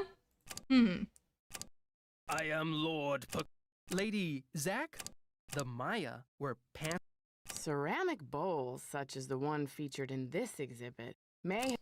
Oh, no, I totally agree, Hannah. Nancy Drew fans, if you're a Nancy Drew fan, you're crazy, okay? You're crazy. You want to know how I know? Because I'm crazy. I'm insane. I was on a transatlantic flight this year. I didn't watch a movie. I listened to 9 straight hours of Nancy Drew podcasts. I knew everything that they were talking about.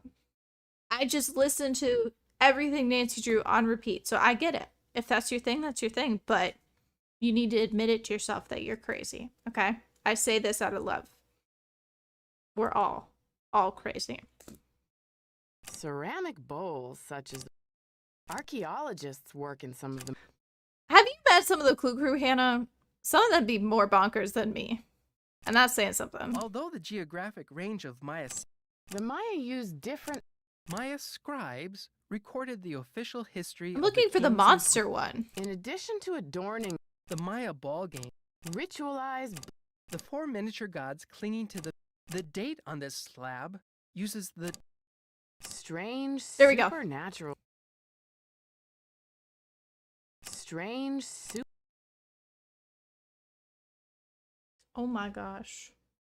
All right. This one is D. Numbers. Numbers? Oh. That might be too vague. The date on this slab uses the 4 miniature gods. Ritualized... The Maya ball game. In addition to adorning themselves... Maya scribes... The Maya used different Here we methods... go.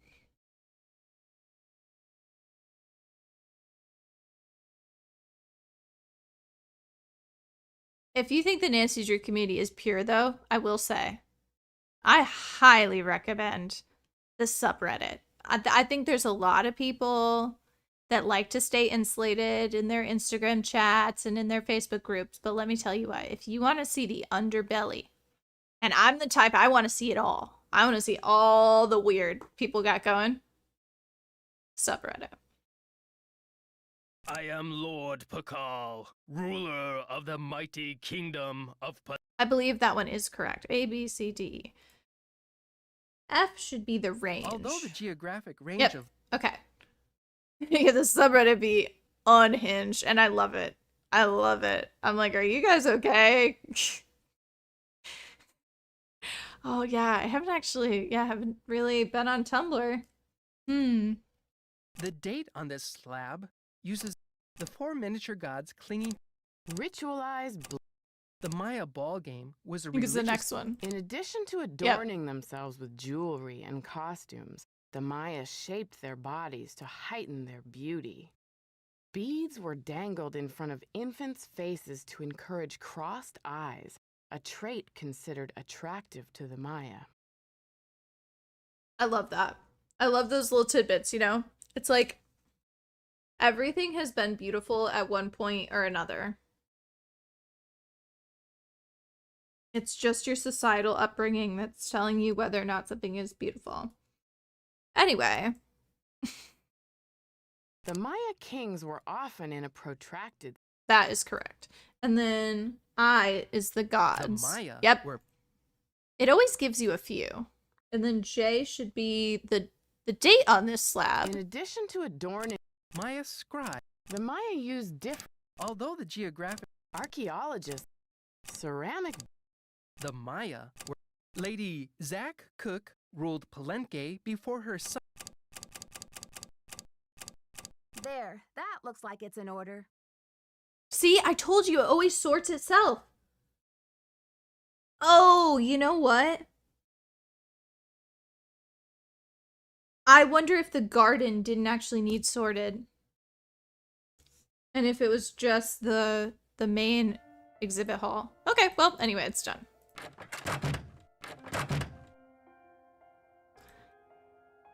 That's done.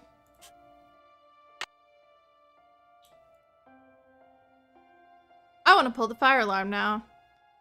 Our dude is gone. He had to go put a shirt on. Joanna got mad at him. You know, I have a feeling something's gonna happen. But, oops, I shouldn't have said anything. I shouldn't have said, pay no attention to the iris behind the curtain. Nothing bad would ever happen in this museum.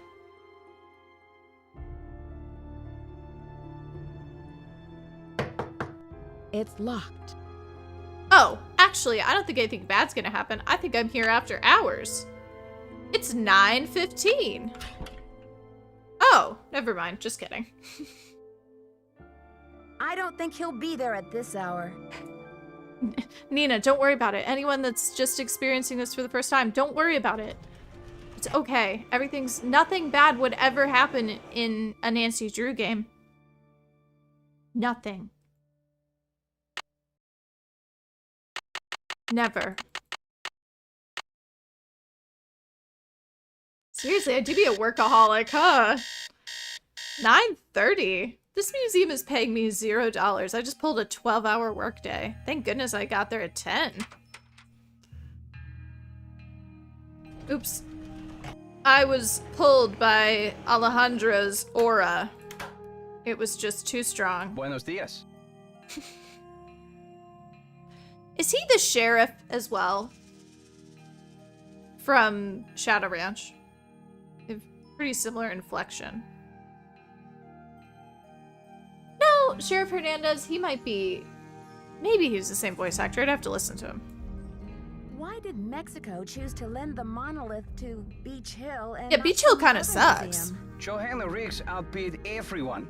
I had no idea a small museum like Beach Hill could afford such an expensive arrangement. Do you consider Henrik a conquistador, along with Joanna Riggs and Sinclair? Henrik is a student of my culture and my heritage, not trying to buy and sell it. We don't agree on everything, especially not baseball, but I have nothing against him. Who does Alejandro root for? Is it the Nationals? Is that the team in DC? I should get back to the museum. Goodbye. Is it the Nationals? Or is that what they're called? I got a problem with the team that's in DC. I don't know a lot about baseball. But if you've ever seen whatever the heck that team is in DC play baseball, their mascots are the Founding Fathers. But it's not just the Founding Fathers. It's the Founding Fathers with heads the size of, like, Texas. Hold on. I have to show you this. If you don't know what I'm talking about, like, this could change your life. So just hold tight. Washington Nationals. Presidents. So I guess they do the president's race. It's a mascot race held at every home game in the middle of the 4th inning. It features 4 mascots dressed as U.S. presidents. George Washington, Lincoln, Jefferson, and Theodore Roosevelt. I need like a real person for scale, because this is so upsetting. It's deeply upsetting. Can you see this? Come on, little camera. Come on. Come on, you have to see it. You can kind of get the gist. But you need to Google it, okay? You need to Google Nationals presidents, because this should be illegal, frankly. And if you ever see them next to a real person, like I saw Miss America posting with them, and I was worried about her. Like, she looked like she was gonna be eaten by one of the presidents. Okay. That's enough of that. That's just something that personally upsets me about DC. So if that's Alejandro's team, I don't know if I can get behind it.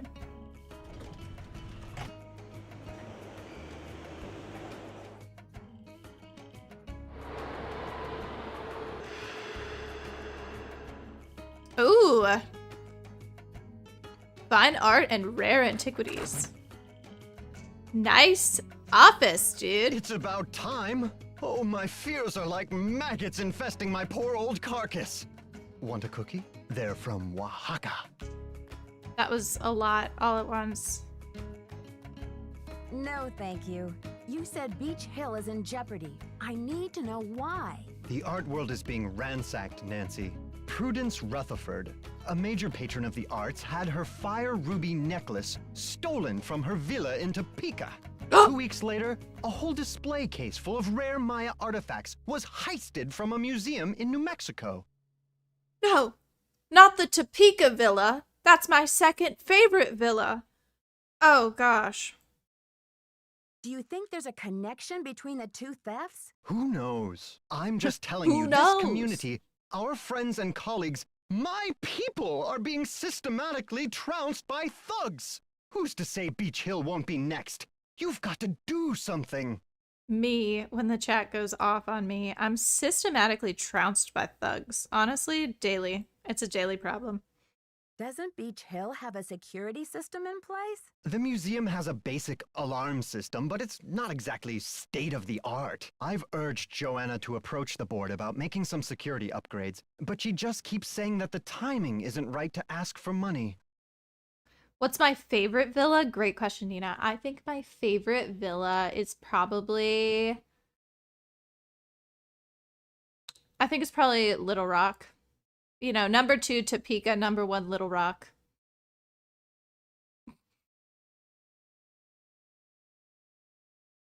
You know, I feel like I should remind you guys. First of all, if you see someone in the chat who has a little tuna face by their face, that's a member of this channel. And the members of this channel are called yappers, not thugs. But, you know, I deeply love and appreciate them. And you, if you are one, but we're yappers deep down, you know? We're just a little crazy, a little silly. Oh, seriously, have I been turning off the alarm after I leave, Eduardo? Actually, though, you gotta be activating those things. So anyway, that was like a really roundabout way to like kind of compliment the members of this channel and thank them for being amazing supporters and for having wonderful tuna badges. Everyone's on like orange now. I don't know which month orange is. There's like a rainbow tuna, I think, at the end. But yeah, memberships. I set them, I think it was like 99 cents. It was as low as they'd let me go. And just you wait. When we get to the 10-hour stream, members are going to get celebrated, okay? The yappers, there's going to be special rewards. So in 2.5 years, when we get to 1,000 subscribers for the 10-hour stream, you're going to be thankful you're a member. I love it. Yeah, the Denny W's. Also, I don't think you guys know the actual names of the emojis, but whenever it comes through on my side, like obviously I see on the screen, it comes through as a W, but for me it just says Denny. Because my brother Denny, he's the one that likes the W's, so it just says Denny, Denny, Denny, Denny, Denny, Denny on my chat, which is amazing. I love that. Hi, Tuna. Would you like to say hi to everyone who has tuna badges? Yes, you would? Hi, guys. I found this thing on the floor. It was talking. I think it wants to talk to you. Hi. What are you? Are you a tuna? Shouldn't you be in the water? Okay. You want to sit with me? You can't even see her. Oh, there's her eyeballs. I love you. Oh. I snuck in the kiss for you, Nina. I snuck in the kiss. All right. And that's enough of that. I understand your concern, but what can I do to help? We need your eagle eyes. We need your bat ears. We need you to sniff out the stink of trouble. I appreciate the vote of confidence, but I'm just a detective, you know. How does he know I'm a detective? Don't play modest mouse with me. If a grown man said that to me, I'd... Oh, wait, I'm a grown man. Never mind. I was gonna say I would, like, die, but I guess... Well, I'd still die. Okay, no more flattery. Hey, that's an interesting piece, there by your desk. Something tells me it's not a Maya artifact. How about that rubber shark? The artist's name is Poppy Dada. She's a teenager in South Dakota.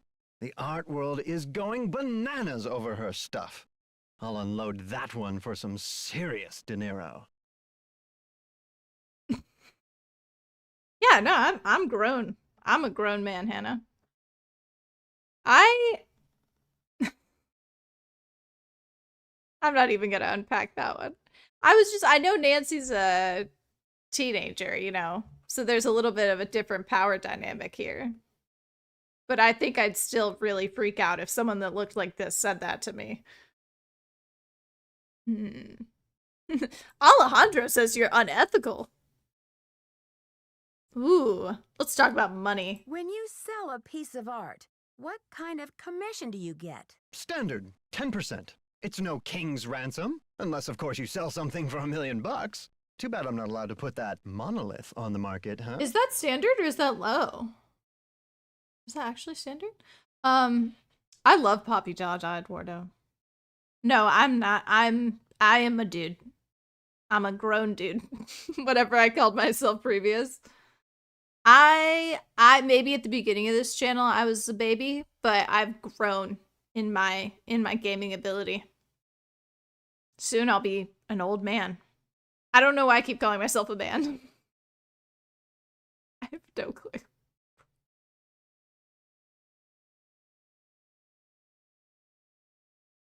Be a grown woman.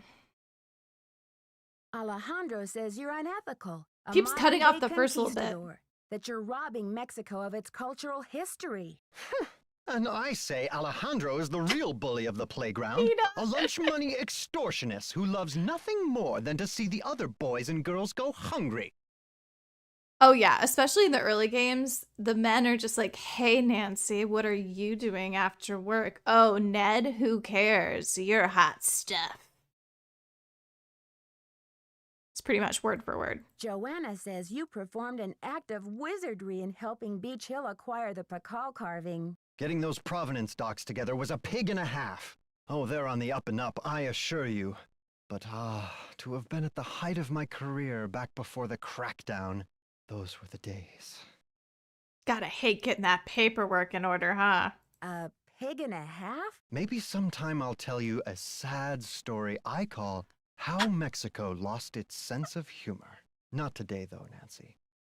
Not today, though, Nancy. I love that line reading. There's some of the lines in this game. Oh, not today, though, Nancy. It's just so sad. I'd better get going. See you around. I like this painting. Honestly, whatever. Whatever. Some people really hate Taylor. I'm fine with him. I feel like he'd be a really good community theater director, you know? Don't hate him because you ain't him.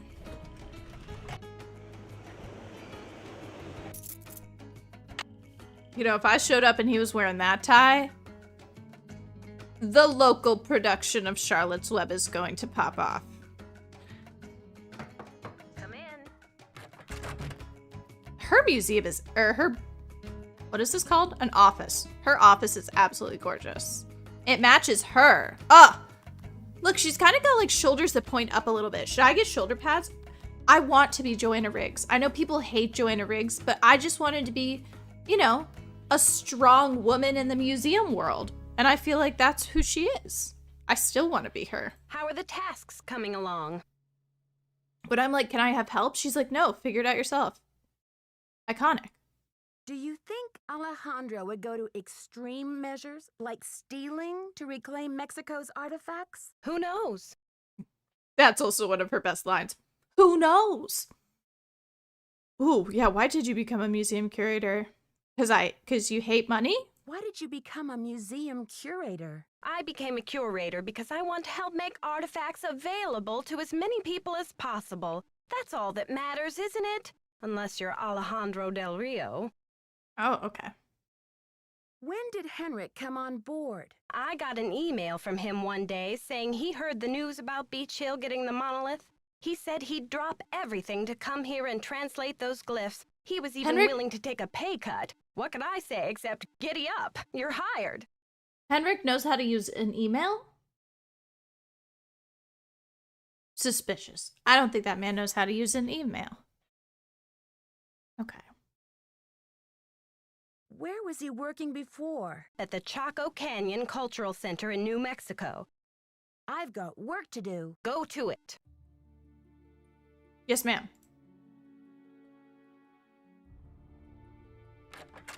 Chaco Canyon's a real place, right? I should have gone to Albuquerque when I had the chance. I had the chance to go, and I didn't end up going. I had some family that were there for a minute, and I could have gone and seen some of this cool stuff, but I didn't go, and I regret it now. And I wish that, because I have not had very many experiences in the American West. And I feel like it would be awesome, especially all the, like, pre-colonialism stuff. That would be so cool. Why am I doing this? What would be a good idea to do next? The gods? I cannot figure out who this supreme god is.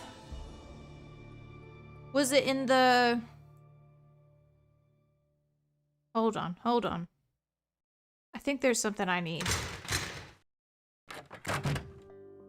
I need a little key. That's what I need. Is it in here?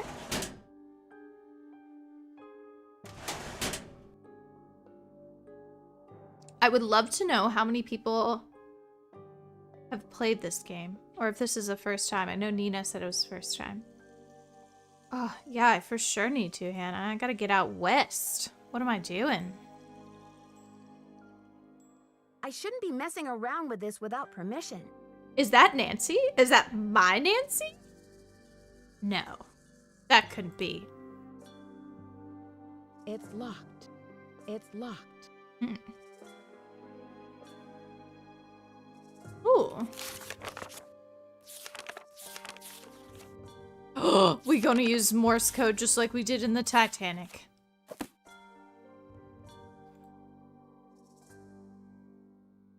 I tried to tell them the Titanic was sinking, but nobody listened. Sorry, spoils, maybe. Should I take a picture? Some of these old games, you gotta be writing down the phone numbers. And if I remember right, this particular phone number is a headache because it's so hard to get a hold of the people there.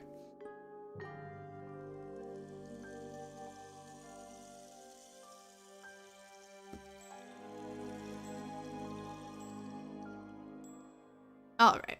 Is he here? Oh, no, he's still not here. Huh. Let's give him a call. Give him a ring. You have no voicemail. Am I gonna have to do 1 5 0 5 5 5 5 1 2 2 2? Really? Oh. Did I maybe not use the 1 5 0 5? No, I need the 1 to dial You have out of no state. voicemail. 1 5 0 5 5 5 5 1 2 2 2.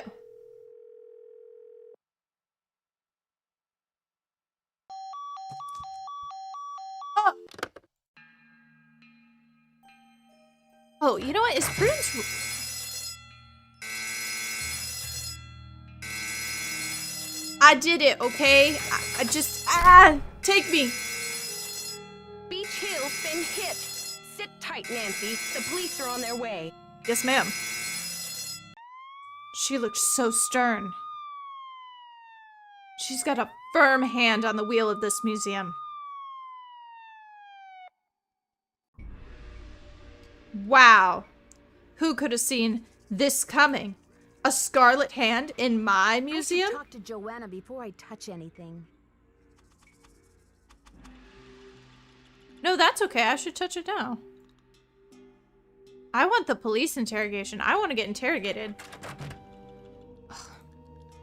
It was me. I'm the criminal. Someone has cooked up my worst nightmare and served it to me on a plate.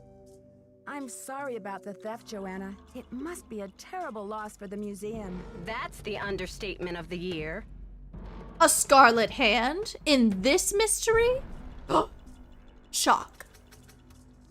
Did the police find any clues around the display case? The police took some samples for the crime lab, but they couldn't promise any overnight results. So if you want to put your little magnifying glass up to the scene, it's fine with me.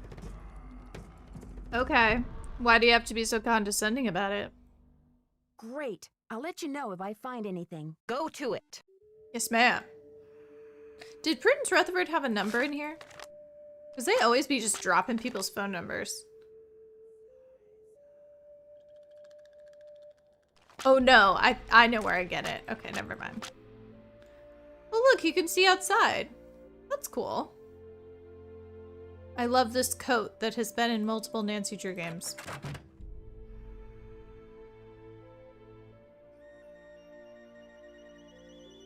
Oh, I should go to the crime scene.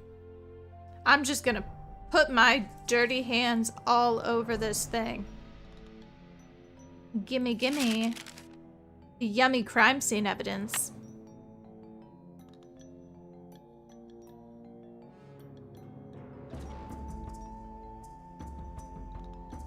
I'm gonna put it in that machine.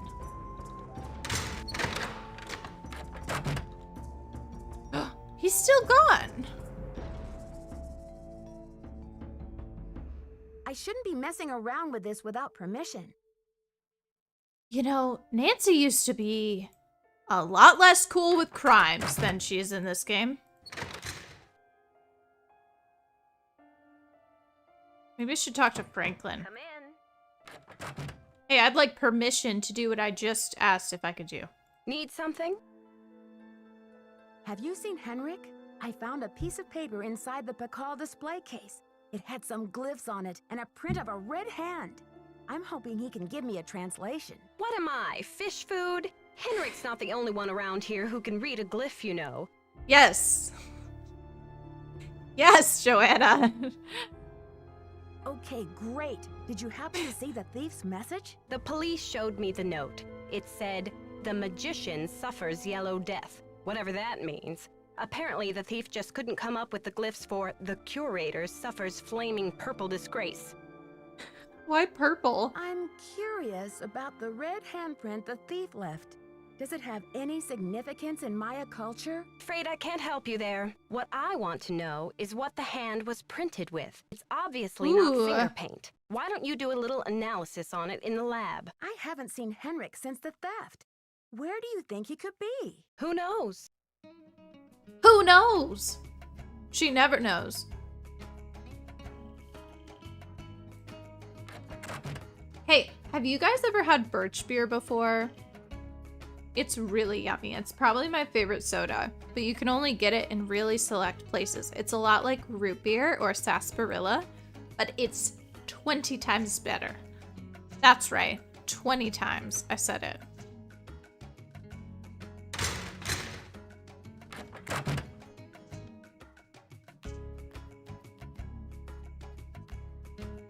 Oh dang, yeah, I figured I better explain myself before you guys thought I just cracked open a cold one.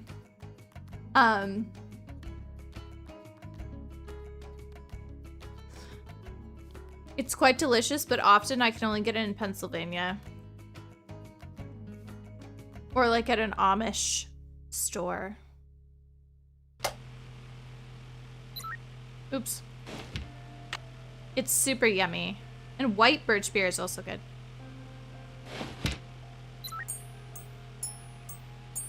Well, this seems easy. Science is the easy. History is the hard part. Okay, I've got a graph of the chemical used for the handprint. Now I've got to match it up with a known substance.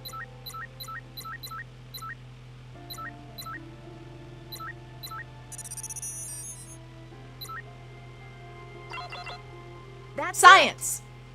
Science is so easy.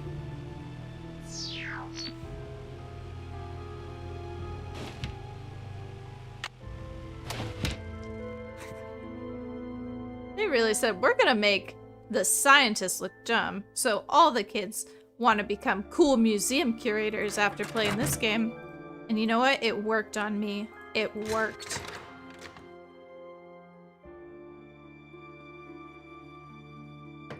Come in. I feel like maybe I should find a second one. Need something? I've got work to do. Carpe diem. Wait a second. You know how I said the science was easy? I don't think I finished the science part. Darn it. There's more science, Tuna. I do love science, though. We can all get along.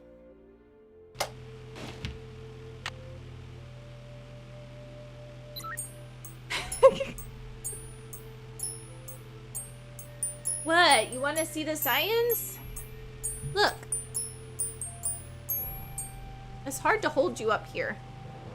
Especially now that you're getting tubby because you're on your medicine. Tuna, are you going to be a lady in STEM?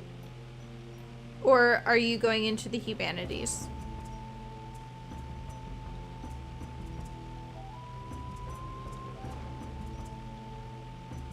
Tuna's an English major.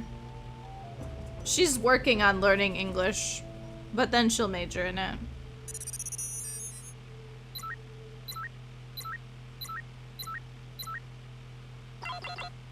That's it. Oh. No, I did do it. Oh, I just need to go look at the... Hold on. It's not that we're dumb. It's that Nancy is dumb. Hello, Delta Ray Studios 5. Welcome to you and hello to everyone as well. Okay, this is the problem. I need to... According to this chart, HG stands for Mercury. Does any scientist in the chat know what S stands for?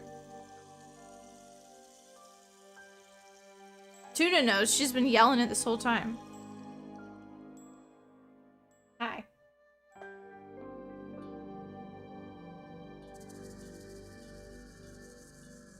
No cheating. S stands for sulfur. So the handprint was made from mercury and sulfur. Nancy, something's come up and I'll be gone for a bit. Your mission in the meantime... Oh, no, just kidding. This is Joey. Oh, no, this is Henrik. It is Henrik. Your mission in the meantime, run through the temple activities to verify that all questions can be answered based on info available elsewhere in the museum. We don't want a little rascal rebellion on our hands when the exhibit opens now, do we? Be back ASAP. Thanks, Henrik.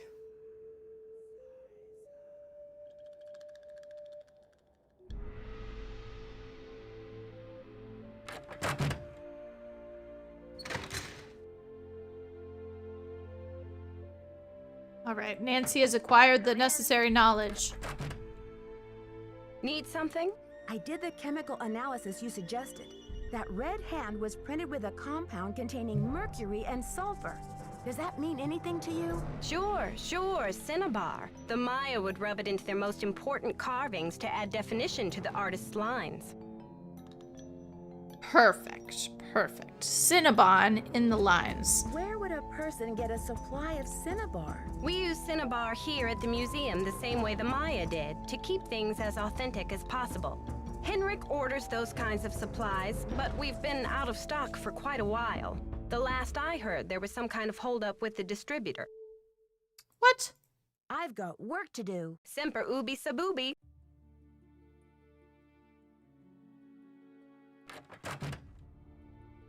All right. Onwards and upwards.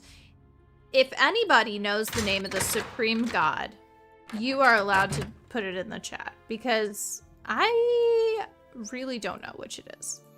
I'm going to talk to Franklin in the meantime, though. Oh! Press 0. Perfect. Nancy, hi. It's Franklin Rose. I'm calling because it's just... This theft is very bad news for the museum. You can't imagine the limb we went out on to acquire that Pakal carving. It's been one of the museum's main attractions. Franklin, you're not paying me. I don't want to take you away from your internship, but if you can do a little investigating, well, I think I speak for the whole board when I say we'd be very grateful. Give me a call when you have a chance. And Nancy, thanks. To replay messages, press 0. Press fine for an outside line. These adults, they refuse to give. I have to work 12-hour days. So I have no time to do my homework. I'm failing all of my classes. Now I'm not only a deputy museum curator, which is a position I'm sure is highly sought after. As someone who tried to get into the museum world, it's hard, okay? And it's hard. And she's just waltzing into it, no knowledge. And now they're going to have her be a detective without pay. This is absurd. Do I at least get a doctor's note? Maybe this is the summertime. Why would you be launching a major exhibit in the summer? That doesn't feel like a good idea.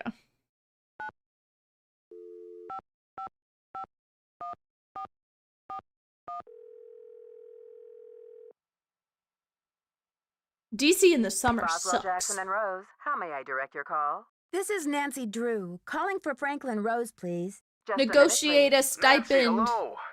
Do you have any news? Yes, I'm happy to offer my services. I am $75 an hour.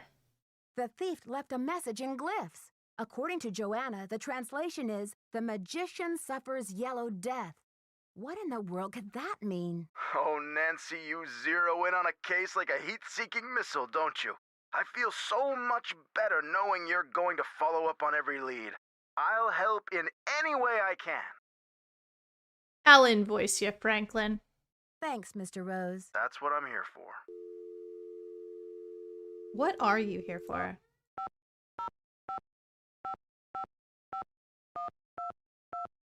I'm trying Chaco Canyon again.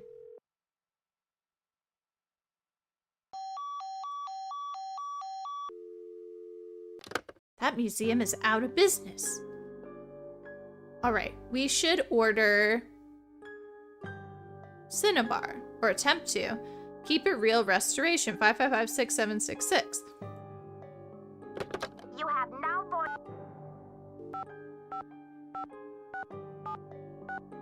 I love this guy. Just wait if you don't know.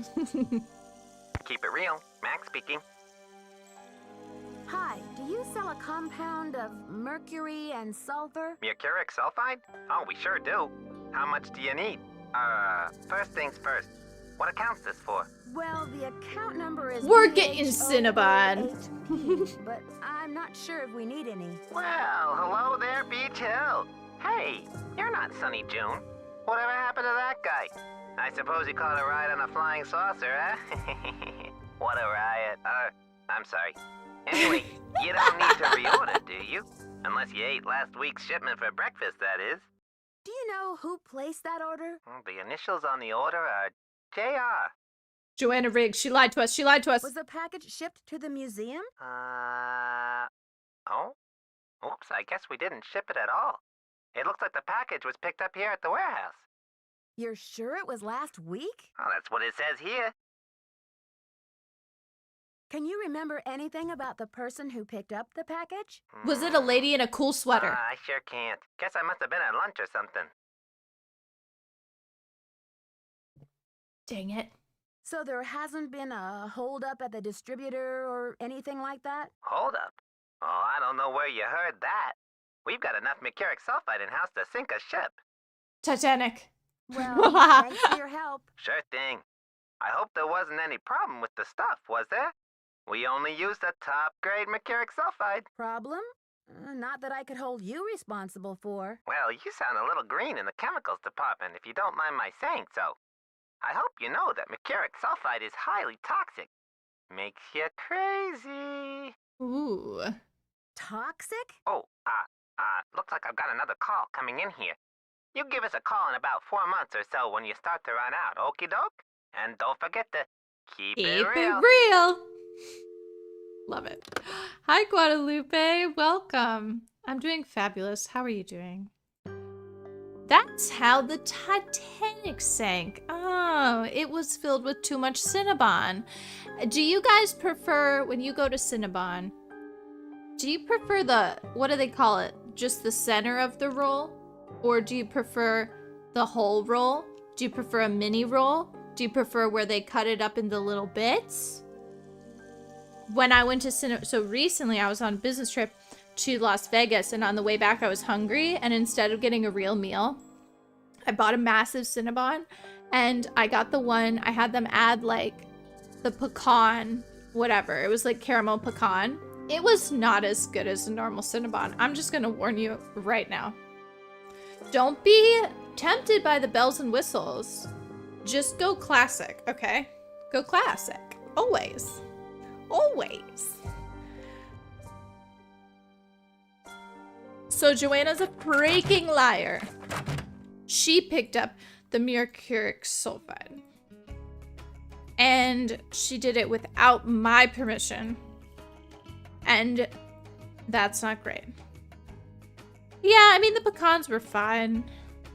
I also was like actively being judged by like this young, like Swedish woman who was sitting at this massive table. It was like 4 or 5 chairs, and there was nowhere else in the Cinnabon to sit. And I'm like, dude, this is an airport. Airport rules, right? So I was like, can I sit at this table? She was ticked. She did not want to sit next to me. So maybe I was just upset that I was being judged by like a Nordic woman. Oh, Guadalupe, what is this game about? Thank you for asking. This game is about a museum in Washington, D.C., USA. And the museum is based on Mayan, so like Central American history. And so we get to work with the Mexican government, and we get to take care of this little museum. It's very fun and cool. Do you guys say pecans or pecans? Those are the only 2 options.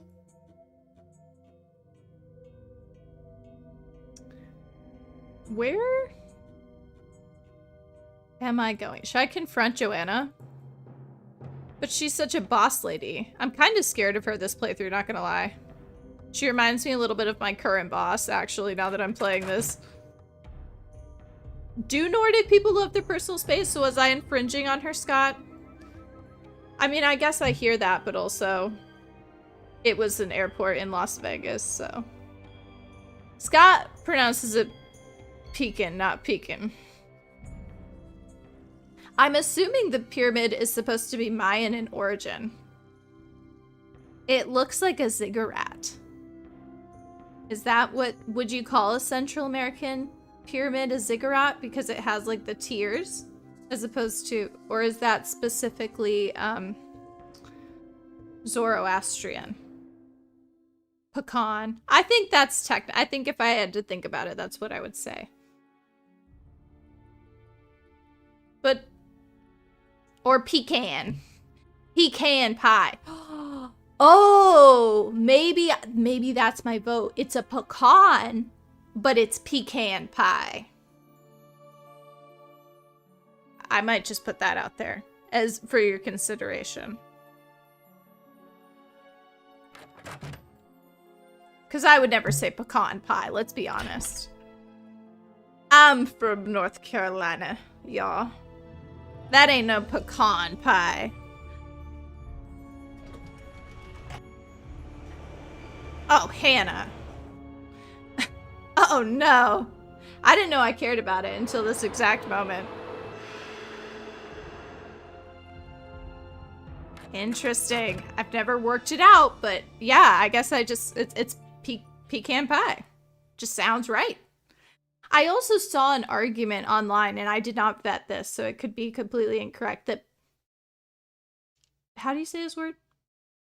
Pecan is closer to the original native word. I don't know. Do your own research. I'm not a reliable source. It's a fiasco, just as I feared. Oh, I'm sick about the whole thing. I see you've spoken with Joanna. I was in the museum when it happened. Oh my gosh, didn't even see you there. Do you think it's the same person who carried out those other thefts? That awful red hand was left on Prudence Rutherford's jewelry box in Topeka, and on the display case in the museum in New Mexico. What's the chance they're not connected? What's the name of the museum in New Mexico? The Chaco Canyon Cultural Center. They had a beautiful collection up there, worth a bundle, too. I appraised some pieces for them a few years back. Do you know Prudence Rutherford personally? Oh, we saw each other at functions now and then. Poor Prudence. She adored that necklace. I love going to the function. Y'all ever been to an ice cream social? Should we have an Interrogames ice cream social, speaking of Southern concepts for dessert? Why do you think the thief is leaving this red handprint? To be a gruesome scoundrel? Probably. The Pakal thief's glyph message translates to, "The magician suffers yellow death." What in the world do you think that means? You've got me there. He's not very helpful. I better get going. See you around. I need Prudence's digits, all right? I need you to cop them up. I wonder if I can... Let me try from the hotel.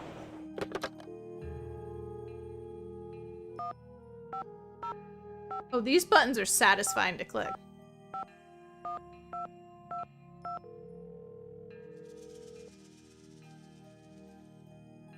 Chaco Canyon Cultural Center. Hi, Got him. I'm hoping to speak to someone about the theft that happened there recently. Are you the press? No, I'm a detective investigating a similar crime in Washington, D.C. This is Sheila Schultz, the director. What would you like to know? My name is Nancy Drew. I'm calling from the Beach Hill Museum in Washington, D.C. I understand you had some rare Maya artifacts stolen recently. That's right. It's a terrible loss, and the police here have no leads. Beach Hill was robbed too. We lost one of our prized jade carvings. I'm very sorry to hear that. I'm wondering if the robberies are connected. Do you mind if I ask you a few questions about the incident at Chaco Canyon? Fire away. It's a little early to be saying we, although I understand I am on staff. Oh, Nina had some ice cream at her job on Friday. Oh, a Mexican ice cream place. That sounds yummy too. We always bring it back around to desserts. You ever notice that? I always bring it around. I heard the thief left a red handprint at the scene of the crime. Is that true? Yes, it was very gruesome. It looked like blood, but according to the police analysis, the print was made with a mercuric sulfide paste. Oh my gosh. Do you know of any symbolic meaning attached to a red hand? Don't walk, don't go there, talk to the hand, as my 15-year-old would say. Really, I haven't the slightest idea. What types of artifacts did the thief get away with? Only the center's most prized pieces. The case contained 5 pre-Columbian artifacts that were excavated right from this area.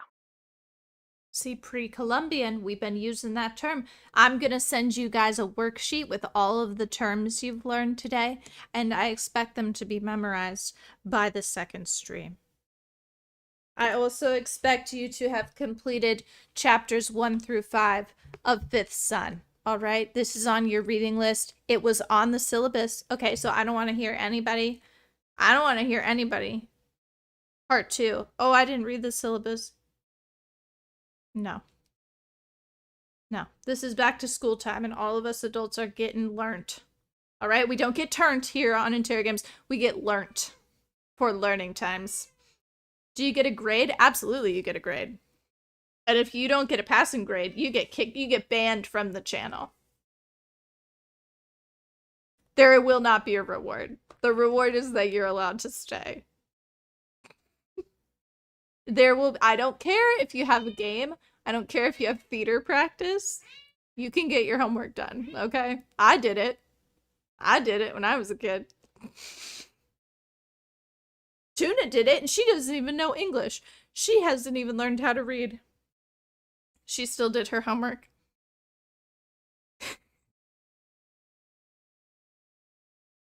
Just kidding. Or am I? Do you have a list of the stolen pieces? I know those pieces like the back of my hand. There were 3 pottery pieces, a small stone figurine with a snake head, and an ornamental jade carving. I'm interested in the jade carving. What did it look like? It was highly unusual. There was a glyph on it that no one could translate. Until we hired Henrik Vanderheun, that is. His opinion was that it's Mayan in origin, and that it may have been a place name glyph for this area. As you can imagine, we regarded it as something of a regional treasure. Alright, Tuna's making my face itchy, but I'm trying to play with her in my lap. Do you know that Henrik Vanderheun works for Beach Hill now? Yes, I know. His departure was a great loss for us. Was Henrik still working at Chaco Canyon when the theft occurred? No. It happened just a few days after he left. I remember because after the police left, the staff and I were so depressed, we went into the lounge and pigged out on the rest of Henrik's farewell cake. She's making biscuits on my arms, guys. She's making biscuits on my arm. You are so cute, but nobody can see you because you are the same color as my shirt. Yeah. Nobody can see you. It's okay, though. You're happy peppy. Was Henrik on good terms with Chaco Canyon when he left? Well, it was awfully abrupt. As soon as he heard about that monolith, boom, he was gone. For some reason, he just had to go study it. We weren't exactly happy about it, but it's not like quitting is against the law. Wow, Nina's geometry teacher would let her skip homework if they brought programs or playbills from band or choir concerts or school plays.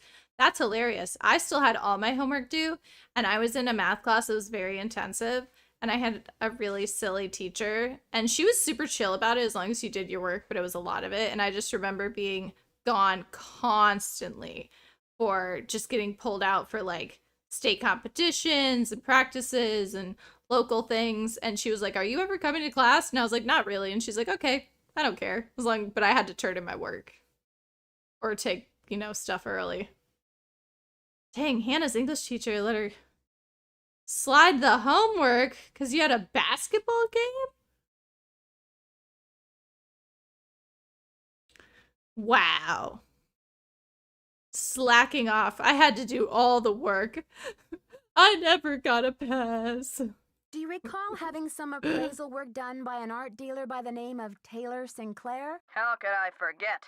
He went on and on about the impossibly rare artifacts he could get for us.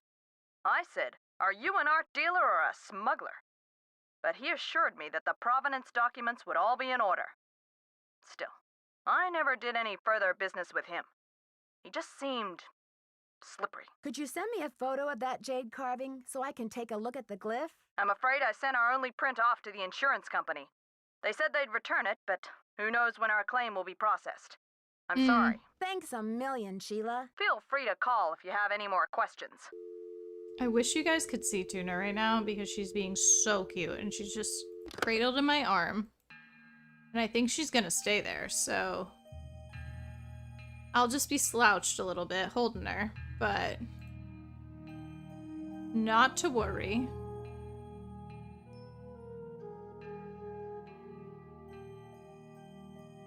We'll see if... Oh, are you all done? Okay, say hi to everybody first. Say bye!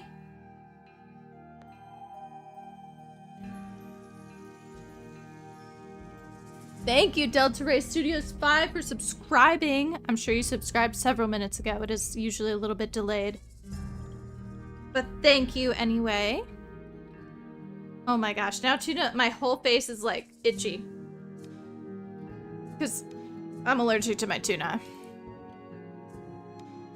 What is the fire? So I need to find the password and then... Okay, I need to call Franklin then. Is his number here?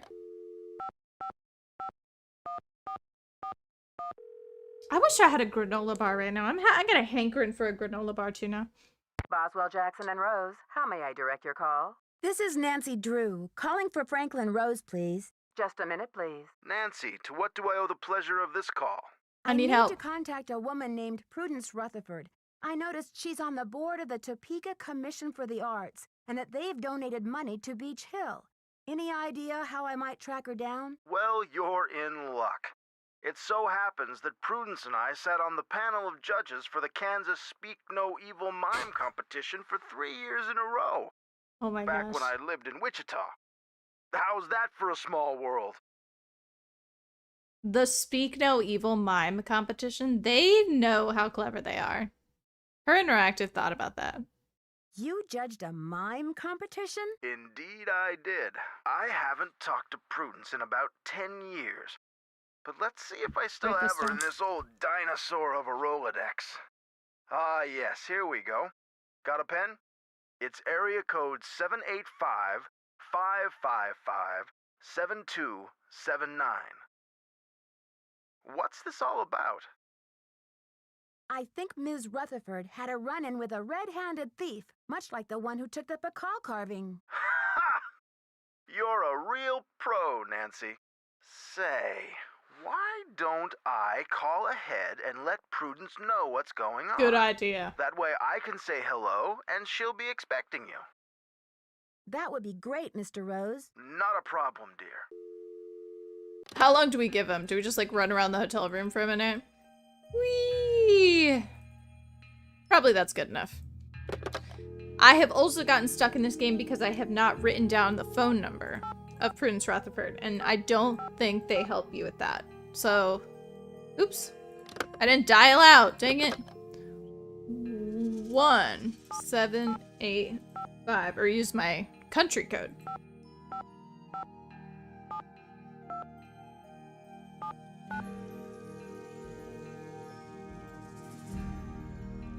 Hey JB, Yes, welcome. hello?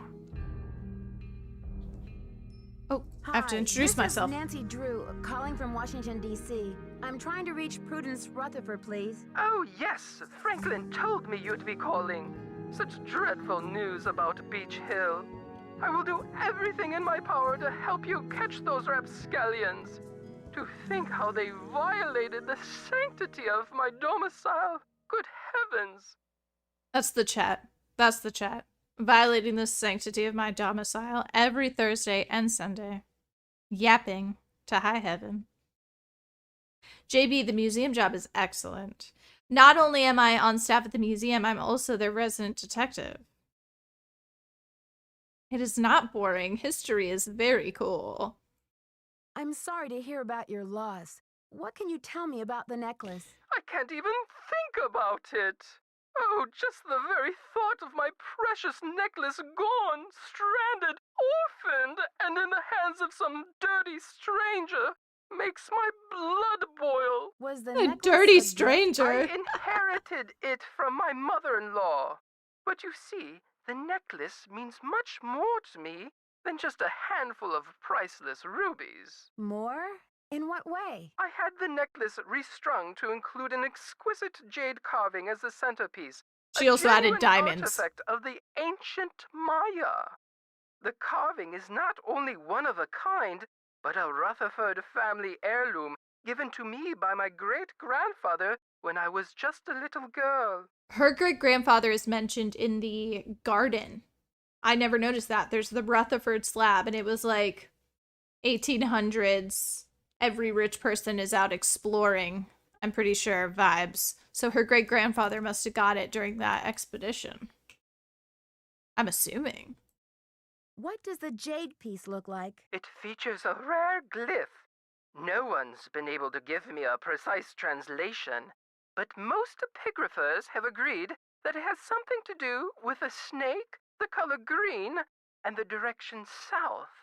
It's terribly fascinating. About the theft, where She was in were the you when it bathroom. took place? At 3 a.m.? Well, I was home, of course. Lost in sweet slumber. I don't grace the social circuit the way I used to. That brazen fiend crept right into the bedroom and took my necklace away. Where was I? Picking peaches in the She was in fruit-laden the orchards bathroom. of my dreams. I feel like such a fool. Oh my gosh. Oh, you know, I feel like a fool. I've not reminded you guys to like the stream. Oh my gosh. Everyone that doesn't like the stream will be reported to the police for the crime of the stolen Pakal carving. So just wanted to put that out there. I did forget to warn you about that.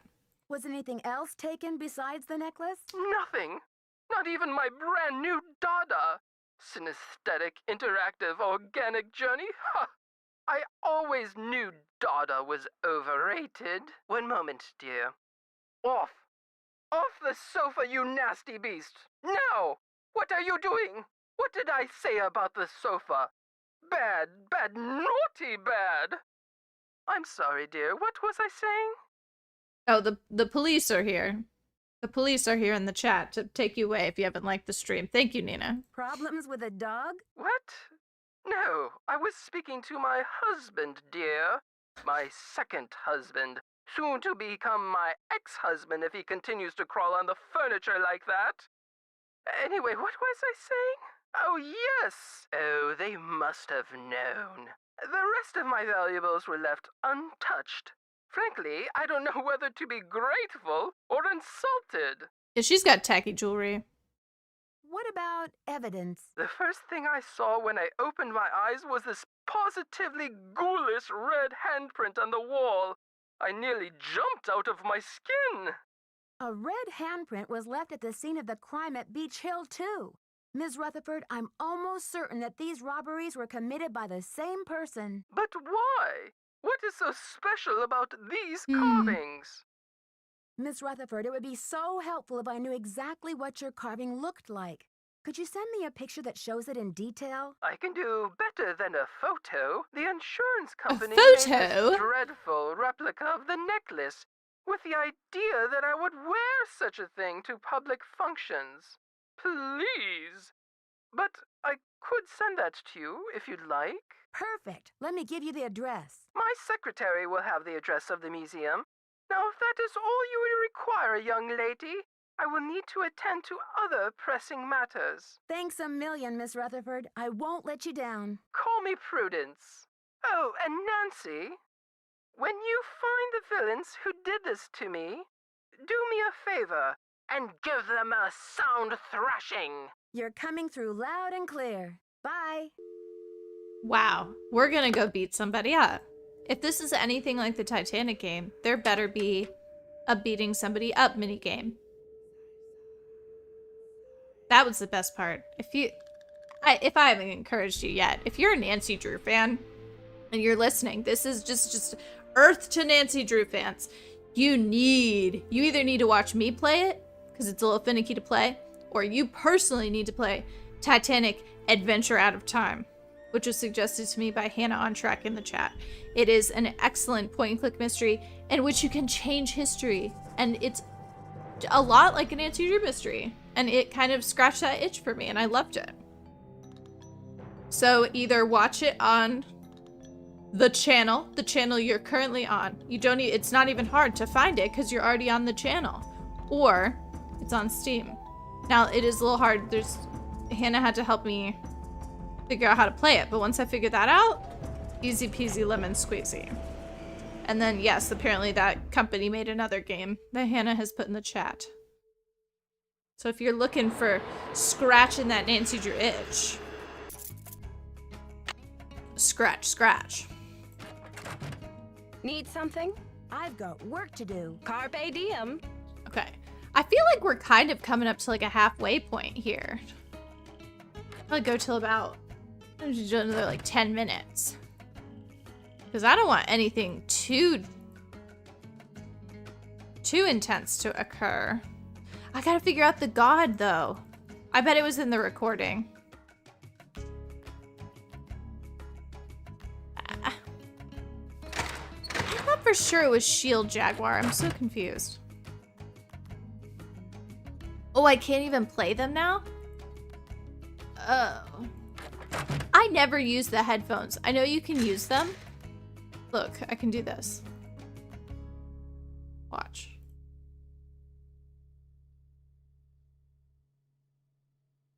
The Maya were pantheistic, believing in many gods who ruled over different aspects of Maya life.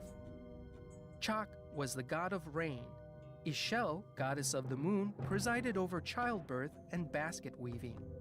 Ahau Kin represented the sun. I tried all of those. I didn't do the moon goddess. Who's their supreme god? I feel like it's the vision serpent. I think it's the vision serpent.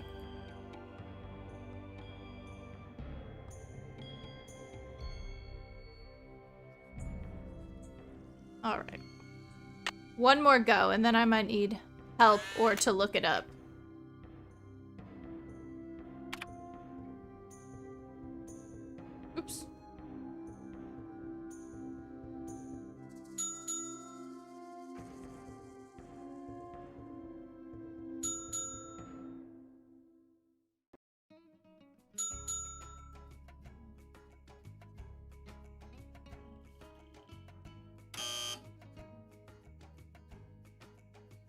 Well, I bet it. I don't think it's the lady. What the heck? Also, Eduardo said get the baseball bat earlier when I said I was gonna fight somebody, and that's iconic. And we're sure it's not the sun god. And it's not Shield Jaguar is the name of the ruler, I think.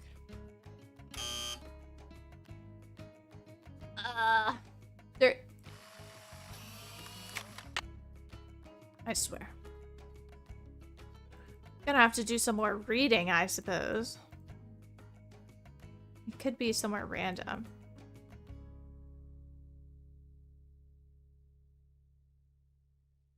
It's cool. I'm gonna need that one. I need the case key. I don't have it yet.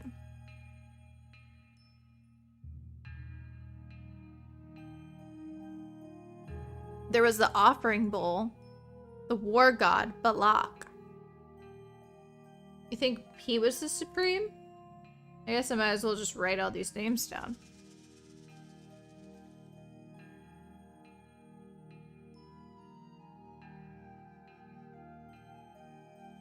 The Maya were pantheistic, believing in many gods who ruled over different aspects of Maya life. Chak was the god of rain. Ishel, goddess of the I have moon. all of these. And then I tried, oh, the jaguar god. Oh, that seems like it could be something. But I don't remember this, and I remembered like the other answers, so I don't. I'm confused. Oh, there it is! I found him. I found him. I'm presuming he's a man. Maybe that's not true. Maybe he doesn't have a gender. The supreme god. It's Samna. We've done it! We've done it! No cheating for us. That's right. After playing this game 17 times, I can proudly say I don't have to cheat. Let's go, boys.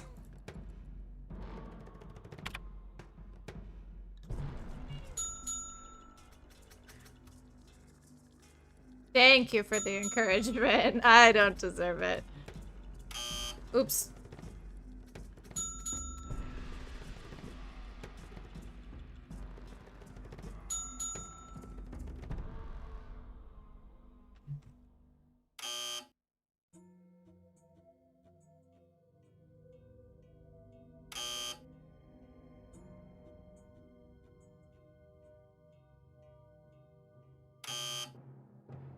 Am I spelling Nawat wrong?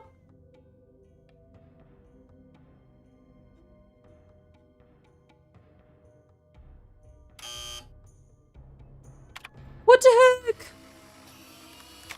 What the heck?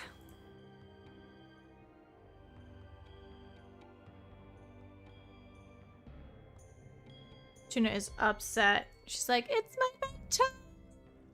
Dude, let me just finish the quiz. I gotta finish the quiz, Tuna.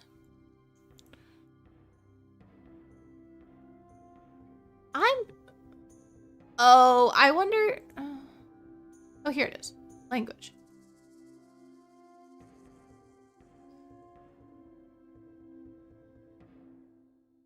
Number system.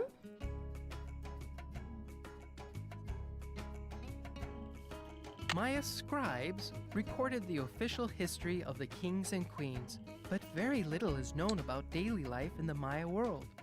Although there are thousands of inscriptions found on artifacts and architecture, there are only a handful of Maya books in existence today. That's not super helpful. The Maya used different methods to represent numbers.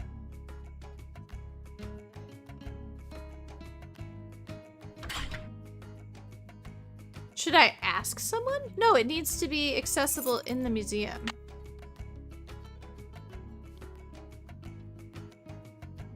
The information needs to be readily available.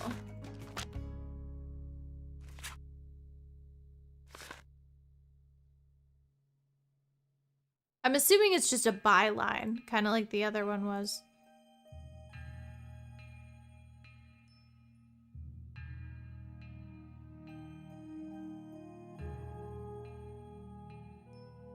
Okay. So... Although the geographic range of Maya cities is well known, it is difficult to determine the range of Maya influence. Oh no, I'm still listening to the dang thing. Archaeologists work in some of the most remote areas of the world. Ham radios are often... Now we're getting to the real meat and potatoes of this museum. We're getting to all the little plaques.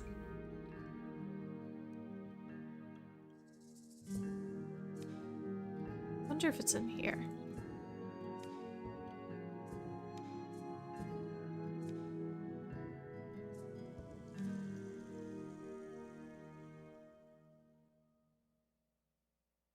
What? I mean, what do they want me to say? Spanish? There ain't no way. They want the native language. Okay, that's where the supreme god came from. This one seems like more modern, maybe. Yeah, many customs practiced today.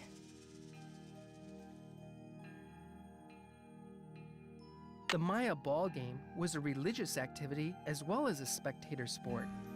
Players would propel. Dude, have you seen this? It's so cool. There's like a... Is it the one with the ring?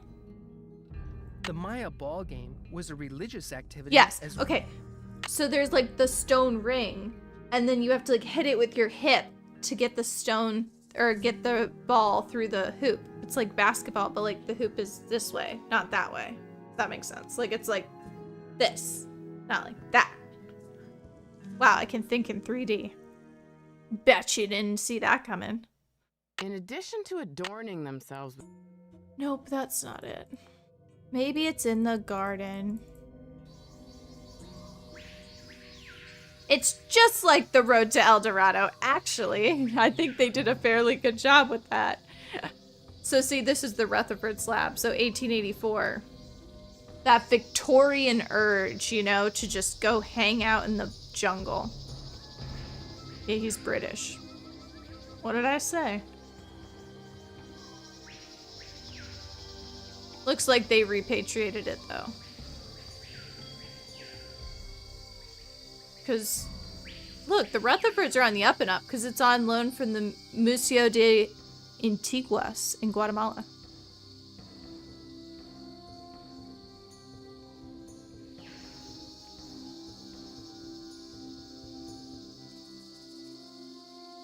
It did say the language, right? That's what we're looking for?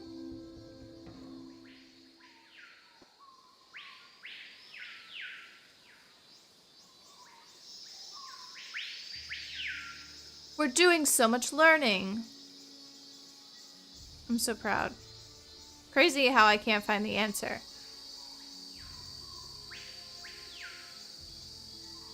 Oh, throw him back.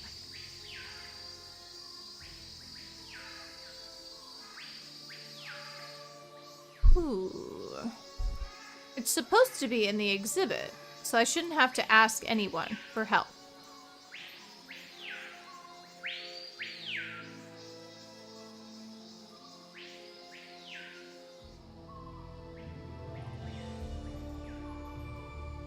What?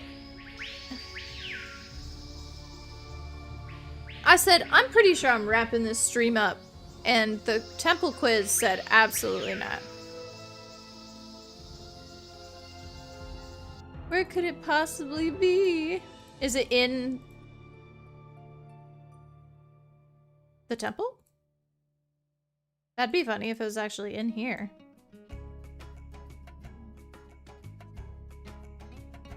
Oh no. Oh no. I'm already getting museumed out.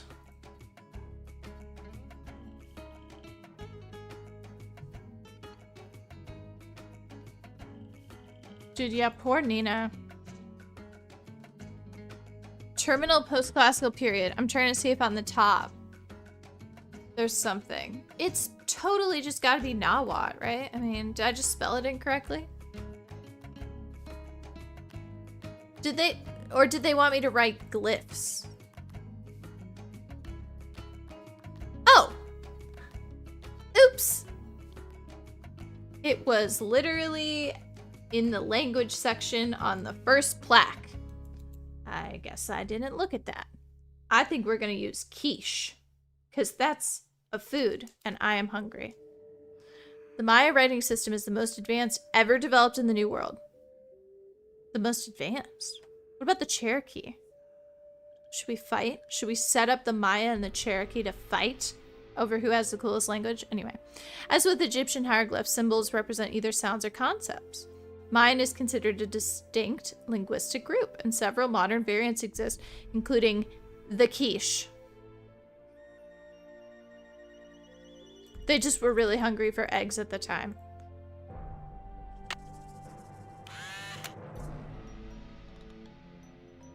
Let's speed run the quiz, as in like just type it. No, I'm gonna go slow. I gotta get those watch hours out of you guys.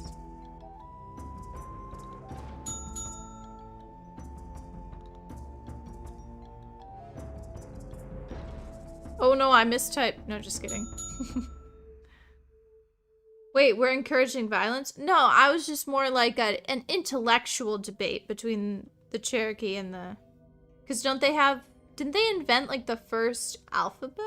Wait, what did the Cherokee do? Should I Google it and make it the actual 20-hour quiz? Wait, they have a distinction. The Cherokee Indians have some sort of like award.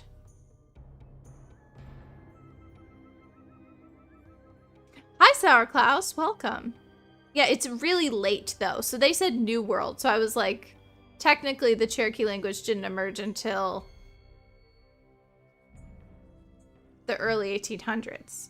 But I thought there was something special about it. Like, obviously it's special, but I thought that it was like a first of some sort.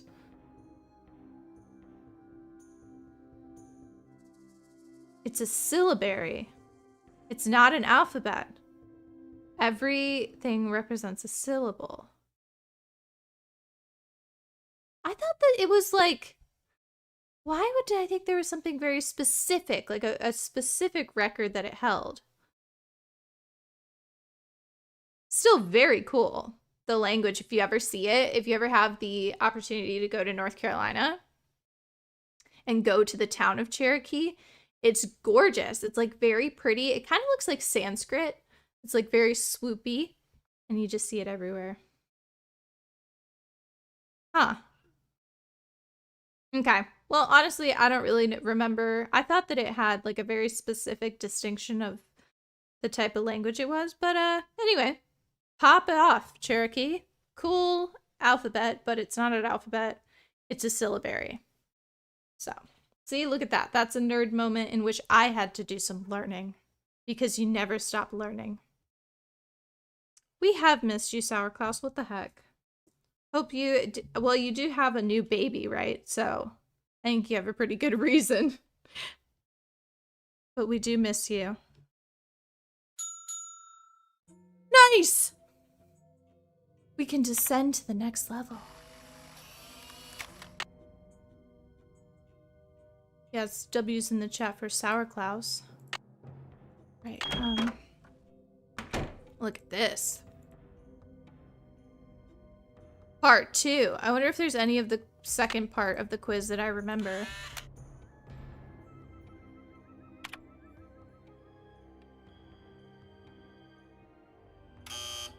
I thought that he did marry Zach Cook. Oh, the baby is coming. Oh, that's right, because you told us on stream what the gender of the baby was going to be. Isn't that right? Well, congrats early. Hope everything goes great. Everyone wish Sour Klaus's baby a speedy journey. All right, well, that quiz is not gonna... That's not gonna be a tonight thing. That's not gonna be a tonight thing.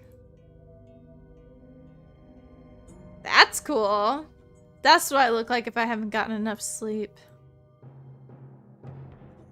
What's this one? Is this another quiz? No way. Oh, maze game offline.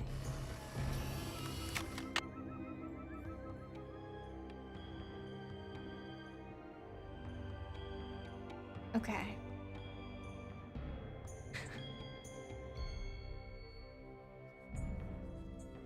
Yeah, we're expecting the update, Sourclaus.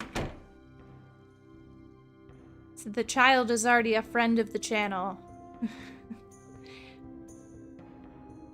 I feel like you said it was a girl, right? I feel like we all guessed girl, and I thought we were right, but I don't remember. Don't remember.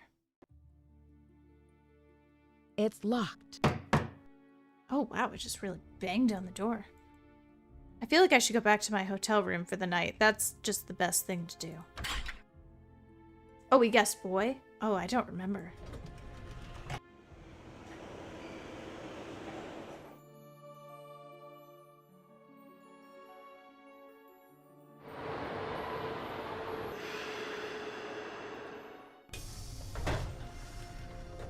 I love that. The outside the motel. Ugh, the vibes. I want to just see it again. Look at this. This is so cute and cozy. Oh, okay, we guessed boy. I knew we were right. That's all that matters. I knew we were right. Well, here's to a speedy and safe and wonderful experience for you and your wife. We're very excited for you. I think this is a beautiful place to end the stream. Thank you guys for being here with me while I nerded out. It was a lot. It was a lot. I expected a lot of learning. And yes, babies should be subscribed. That's correct, Sourclaus. Any babies watching, you should be subscribed. I know it's technically probably against YouTube terms of service for you to have an account, but you should be subscribed. It's just the right thing to do. I had so much fun. I feel like this game, like anytime we play anything history, you guys be like, you know history. I'm like, do I know history in the sense of like World War II dates? No. Do I know history in like the let's run around this building and put a bunch of pottery pieces together? Kinda. I mean, not really, but like a little bit. Enough to nerd out. So thank you guys for being here with me. It was lovely. What day is today? Sunday. Sunday's streams are normally at 7. So please come back and join me another day. Also, Thursdays at 8 p.m. Although Nina has been making some complaints about her bedtime. So I don't know. Maybe I could consider moving that one to 7 as well. We'll see. No promises. No promises. But otherwise, have a lovely sleepy time. Should I end every stream like that? Have a lovely sleepy time? Yeah, I think so. Bye, y'all.